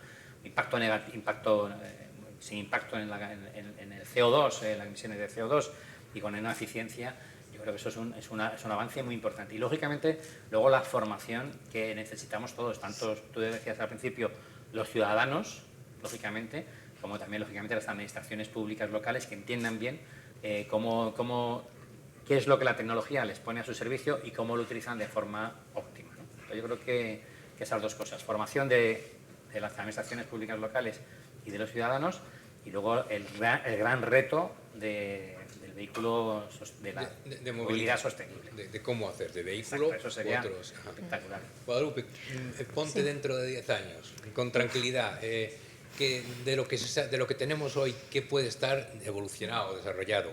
De lo que no tenemos ni idea, ¿hacia dónde podríamos ir? ¿Cómo lo ves? ¿Qué ideas tiene? Pues mira, yo sí estoy de acuerdo con Francisco en que España siempre ha ido por delante, aunque no lo creamos en el tema Smart Cities, gracias a Íñigo de la Serna en concreto, que en el año 2011 creó esa red de ciudades inteligentes y que es una de las más potentes del mundo, porque ahora consta de 150 municipios con 650 técnicos. Pero no hay una normativa que lo regule como tal, no hay un sello todavía AENOR. Ojalá José pues diga, esta ciudad es inteligente. Bueno, al margen de eso, porque las normativas van separadas y seguimos trabajando por separado. José Manuel, en respuesta a tu pregunta, y con esto concluyo, si conseguimos trabajar todos juntos, a mí me llamaron de AENOR, Magdalena Suárez, muy amiga, para la redacción de la normativa de territorios Smart. Si conseguimos trabajar juntos y que dejen hacer a los técnicos, porque los ingenieros de caminos, a mí me da mucha pena, José Manuel, porque la ingeniería en España, todas ellas, teleco, ¿verdad?, ingeniería informática, o sea, todas las formaciones, y hablo como docente de universidad, es un dolor que se nos vaya todo el tesoro que tenemos de nuestros alumnos fuera, ¿no?, porque se van fuera, porque son muy valorados. Acabo de hablar antes de venir justo con un ingeniero que se fue a Alemania a trabajar y que les ve a años luz de nosotros. ¿Cómo te quedas? Pues así, como te lo digo, están implementando redes de teleco y cuentan con un equipo español y rumano, todos juntos trabajando en Alemania. Bueno, pues porque nuestras redes son de las más avanzadas, sobre todo en temas de caminos, canales, puertos, que es una pena, como decía, que se quede atrás o que no nutra de futuros técnicos en España, ¿no?, porque ha sido siempre un referente en el mundo. Pero bueno. Muy bien, pues nada. Mis colegas, los ingenieros. Con esto vamos a llegar al final. Muchas gracias, Francisco Ortiguela, ingeniero y presidente de AMETIC. Gracias, Guadalupe Cantarero, arquitecta y profesora de CEU San Pablo. Así que hemos quedado. Adiós, ciudades inteligentes, o casi adiós. Hola, ciudadanos inteligentes, ¿no? Muchas gracias, José Manuel. Gracias. Muchas gracias, Francisco, Guadalupe y Josema. Y para cerrar esta jornada contamos con la presencia de José Luis Martínez Almeida, alcalde de Madrid, a quien invitamos ya a subir al escenario, quien nos dedicará unas palabras de clausura. Cuando quiera, alcalde. Muy buenos días, director de Objective, representantes de empresas participantes en Ciudad Futura, señoras y señoras, me es especialmente grato venir a la clausura de estas segundas jornadas sobre ciudades que organiza The Objective por varias y diversas razones. En primer lugar, por la sede, la Fundación Ortega Marañón, obviamente, porque estamos hablando de una fundación que recoge el legado de dos personas y dos intelectuales imprescindibles en la historia reciente de España, de dos intelectuales que no abogaron precisamente por la España de las trincheras, sino por la España del entendimiento, a través, desde luego, de la cultura, del esfuerzo, de la meritocracia, y por tanto un lugar que yo creo que en la España en la que vivimos hoy en día todos nos sentiríamos mucho más reconocidos muchas veces que en la España que hay ahí fuera en las calles. En segundo lugar, porque lo organiza The Objective, querido Álvaro, y yo creo que en los tiempos que vivimos y en los días que corren tenemos que hacer un reconocimiento especial a la libertad de prensa y en este caso a un medio de comunicación como The Objective. No conozco un medio de comunicación que haya sufrido más presiones, que haya sufrido más señalamiento y que haya sufrido más insultos que The Objective por parte del Gobierno de España, y por tanto es una oportunidad para decir sin duda que la libertad de prensa es una columna vertebral de nuestra democracia, que no existe democracia sin la libertad de prensa, que no existe democracia sin medios de comunicación libres y plurales, y que no existe democracia si los periodistas no pueden hacer su trabajo. Y hemos visto demasiadas veces con The Objective que esa ha sido precisamente la intención del Gobierno, no solo mediante declaraciones, sino mediante además utilizando precisamente el nombre de The Objective de una forma tan vulgar y grosera como ha hecho un ministro en los últimos tiempos. Por tanto, gracias, no como alcalde, sino como ciudadano comprometido con el futuro de España, The Objective, por la labor extraordinaria que ha realizado. Y en segundo lugar, también The Objective, porque tiene la sensibilidad necesaria para entender que el futuro es de las ciudades y que el mundo le pertenece a las ciudades, y por tanto que dentro de las ciudades es donde se resuelven los grandes debates y los grandes temas que en estos momentos tenemos encima de la mesa. Yo creo que aquí ha habido una buena muestra a lo largo de la jornada de hoy. Se han abordado cuestiones tan diferentes pero entrelazadas entre sí, como pueden ser las cuestiones relativas a la sostenibilidad, las cuestiones relativas a la movilidad, la necesaria atracción de inversión en las grandes ciudades, otras cuestiones que nos permiten en el día a día de una ciudad como Madrid seguir marcándonos el reto y el objetivo de ser una de las mejores ciudades que hay en el mundo como plataforma de consolidación del mejor momento que en esta ciudad nos hemos dado entre todos, porque precisamente Madrid está viviendo su mejor momento. Es difícil encontrar una situación en la que Madrid, como la que tenemos ahora, en la que ya nos hemos encontrado en nuestra historia reciente, y por tanto el reto principal que tenemos en esta ciudad y en estos momentos es plantearnos qué tenemos que hacer, cómo tenemos que continuar, qué decisiones debemos tomar para que este presente esplendoroso que vive la ciudad de Madrid, con un eco internacional que no habíamos tenido, pueda tener una natural prolongación en el futuro y por tanto seamos capaces de consolidarnos en la liga de las grandes ciudades, en la liga de las grandes capitales del mundo. Juega a nuestro favor nuestra historia, juega a nuestro favor desde luego todo aquello que nos ha conformado como nación, como una de las grandes naciones que hay en el mundo. Somos ese puente natural hacia Iberoamérica, somos esa cultura que tiene como tesoro principal un idioma que habla 600 millones de personas, y en Madrid tenemos además el privilegio de ser la capital de la nación, la capital de España, lo cual nos da una responsabilidad especial con el conjunto de la nación. A partir de ahí, la que habla de Madrid y el elemento clave para definir el futuro de Madrid, siempre lo decimos, es la calidad de vida y por tanto la capacidad que tengamos desde el Gobierno de la ciudad no solo de generar las mejores condiciones de atracción de inversión, las mejores condiciones económicas. Somos primera comunidad en Producto Interior Bruto, no desde que tuvimos la capital de España en 1562, sino desde el año 2019, y eso lo que nos quiere decir es que no es el efecto capitalidad, sino el efecto madrileños. Son los madrileños los que se lo han trabajado, son los madrileños los que nos lo hemos trabajado a lo largo de las últimas décadas para tener la posición de privilegio en que en estos momentos ostentamos, para ser esa capital y esa ciudad de atracción económica y de generación de oportunidades. Somos el segundo mejor destino en estos momentos de inversión que hay en Europa, por ejemplo, en el ámbito inmobiliario, o al mismo tiempo también somos la mejor capital desde el punto de vista de lo que es la atracción económica, porque el 70% de la inversión extranjera en España entra por esta capital, entra por la ciudad de Madrid. Pero no seremos una ciudad con futuro si no somos capaces de dar respuesta a problemas tan elementales que nos plantean los ciudadanos, como son las políticas de sostenibilidad, y por tanto en Madrid tenemos muy claro que la sostenibilidad tiene que ser una sostenibilidad económica, tiene que ser una sostenibilidad social y tiene que ser una sostenibilidad ambiental. Tenemos los mejores datos de calidad del aire que nunca ha tenido la ciudad de Madrid y al mismo tiempo somos la locomotora económica de España. La sostenibilidad no debe estar reñida con la economía, no debe ser contradictoria con las oportunidades de inversión y al mismo tiempo tiene que tener un componente social porque obliga a una serie de sacrificios, cargas y gravámenes que la sociedad tiene que aceptar solo desde la ayuda que podamos brindar desde las administraciones. Tenemos que ser una ciudad de innovación y emprendimiento, sin lugar a dudas. El concepto de Smart City debe ser propio, una seña distintiva de Madrid. A lo largo de los últimos años hemos hecho un grandísimo esfuerzo por actualizar desde el punto de vista de la transformación digital al propio ayuntamiento. La ONU nos ha declarado por segundo año consecutivo como la mejor ciudad del mundo en servicios públicos digitales y nos marca precisamente el camino a seguir para generar cada día una ciudad que dé respuestas más eficaces, más eficientes en tiempo a los administrados, pero que también genere una mejor prestación de servicios en cuestiones tan diversas como la seguridad, la emergencia o el propio turismo.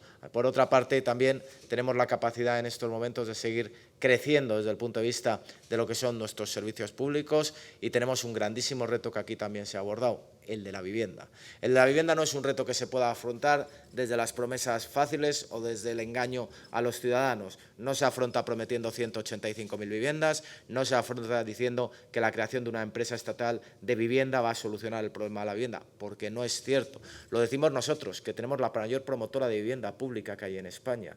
No hay una administración con una empresa de vivienda pública tan grande como la ciudad de Madrid, que por primera vez va a alcanzar las 10.000 viviendas de parque público en el año 2025, pero que al mismo tiempo somos conscientes de que a lo largo de los últimos años hemos construido 4.000 viviendas. Eso nos da una idea de que en una ciudad que necesita 40.000 viviendas al año, lo que necesitamos es incrementar la oferta de vivienda y que nunca sea tan fácil en Madrid como es ahora construir tan rápido, tan eficaz desde el punto de vista administrativo. Vamos a ser la primera ciudad de Europa a lo largo de los próximos años en construcción de vivienda asequible. No hay una sola capital en Europa que tenga tanto suelo disponible en estos momentos y tanto suelo en carga para la construcción de vivienda. Esto se arregla desde el aumento y desde el aumento masivo de la oferta y, por tanto, desde la generación de vivienda asequible, como estamos haciendo en la ciudad, así como mecanismos de colaboración público-privada. La vivienda es un eje tan esencial para la ciudad de Madrid como superar también un gap que tenemos en esta ciudad, que es generar más y mejor empleo cualificado. Y, por tanto, estas son dos cuestiones básicas, porque las ciudades se asentarán sobre el talento que buscará aquellas ciudades donde tenga las mejores condiciones de calidad de vida y las mejores condiciones para prosperar profesionalmente. Estamos hablando de un tándem que tiene que ser indisociable. Por eso, cuando nosotros hablamos en términos económicos, es cierto que nosotros es muy difícil que seamos Nueva York o que seamos Londres o que seamos Sao Paulo. Es muy difícil que en términos de calidad de vida podamos tener la calidad de vida que tienen ciudades de mucha menor población que tenga Madrid. Pero díganme ustedes una ciudad en la que el cruce de la ecuación entre crecimiento económico y calidad de vida tenga mejores condiciones que la ciudad de Madrid en estos momentos. Y estoy sospecho que no encontrarán ninguna ciudad. Y ese es precisamente el camino que nosotros hemos emprendido como ayuntamiento y el camino que hemos emprendido como ciudad para garantizarnos el mejor futuro y, por tanto, para que podamos seguir creciendo en todos los órdenes, en esa premisa que para mí es indiscutible, como he dicho al principio de mis palabras, que el futuro es de las ciudades, que este es el siglo de las ciudades, que en este momento el 50% de la población mundial vive en las ciudades, pero que en el año 2050 el 75% de la población mundial vivirá en entornos urbanos y, por tanto, la competitividad va a ser tan feroz entre las ciudades que nosotros tenemos que ser capaces de ofrecer las mejores ventajas que podamos ofrecer y ahí es donde nosotros estamos posicionándonos, desde el punto de vista de la atracción del talento, de la generación de los problemas de vivienda, de la generación de empleo cualificado que permita a nuestros jóvenes poder quedarse y tenemos proyectos tan extraordinarios como el de Madrid Nuevo Norte y al mismo tiempo también generar las mejores condiciones simplemente para que cuando se ponga un pie fuera de las viviendas uno se sienta más contento porque vive en una ciudad como Madrid. Eso exige grandes proyectos de infraestructuras como los que estamos ejecutando, el soterramiento de la A5, el cubrimiento de la M30, el soterramiento de la parte norte del Paseo de la Castellana, exige tener la movilidad debidamente resuelta y aquí ha estado el director gerente de Calle 30 explicando que somos la segunda ciudad del mundo en kilómetros de túnel al mismo tiempo que sabemos gestionar más de 14 millones de desplazamientos que todos los días se producen en la ciudad de Madrid, con un eje troncal que tiene que ser el transporte público. La MT ha transportado 475 millones de viajeros. El récord, por cierto, de usuarios de la MT se produjo el día del apagón. Algún día sabremos la causa real del apagón. Se produjo el día del apagón. Más de 2 millones de personas cogieron los autobuses de la empresa municipal de transporte, solucionando que la ciudad esté en un adecuado estado de conservación, en un adecuado estado de mantenimiento, fomentando un modelo turístico que es un modelo de alto impacto, en el que no nos preguntamos por el número de turistas que vienen a Madrid, sino por el impacto económico y social que tienen esos turistas en la ciudad de Madrid, que quiere seguir haciendo de la seguridad un elemento distintivo. Somos una de las capitales, si no la capital europea más segura que hay en estos momentos, y por tanto ofreciendo esa combinación entre prosperidad, generación de metas profesionales, la capacidad de las personas de alcanzar sus sueños con la mejor calidad de vida. Ahí estoy seguro que es donde encontraremos el mejor futuro de una ciudad como Madrid. Muchísimas gracias. Muchas gracias, alcalde, por sus palabras, por acompañarnos en este cierre y sobre todo por su tiempo, sobre todo en una semana tan importante como esta de cara a su futura paternidad, así que le deseamos todo lo mejor también de parte de todo el equipo. Y ahora sí, hemos llegado al final de esta segunda jornada donde hemos tratado los temas capitales para hacernos una idea de cómo deberían ser las ciudades del futuro, pero sobre todo qué ciudades queremos y hacia dónde queremos ir. Muchas gracias a todos y nos vemos el año que viene en la que será ya la tercera edición de Ciudad Futura. Gracias.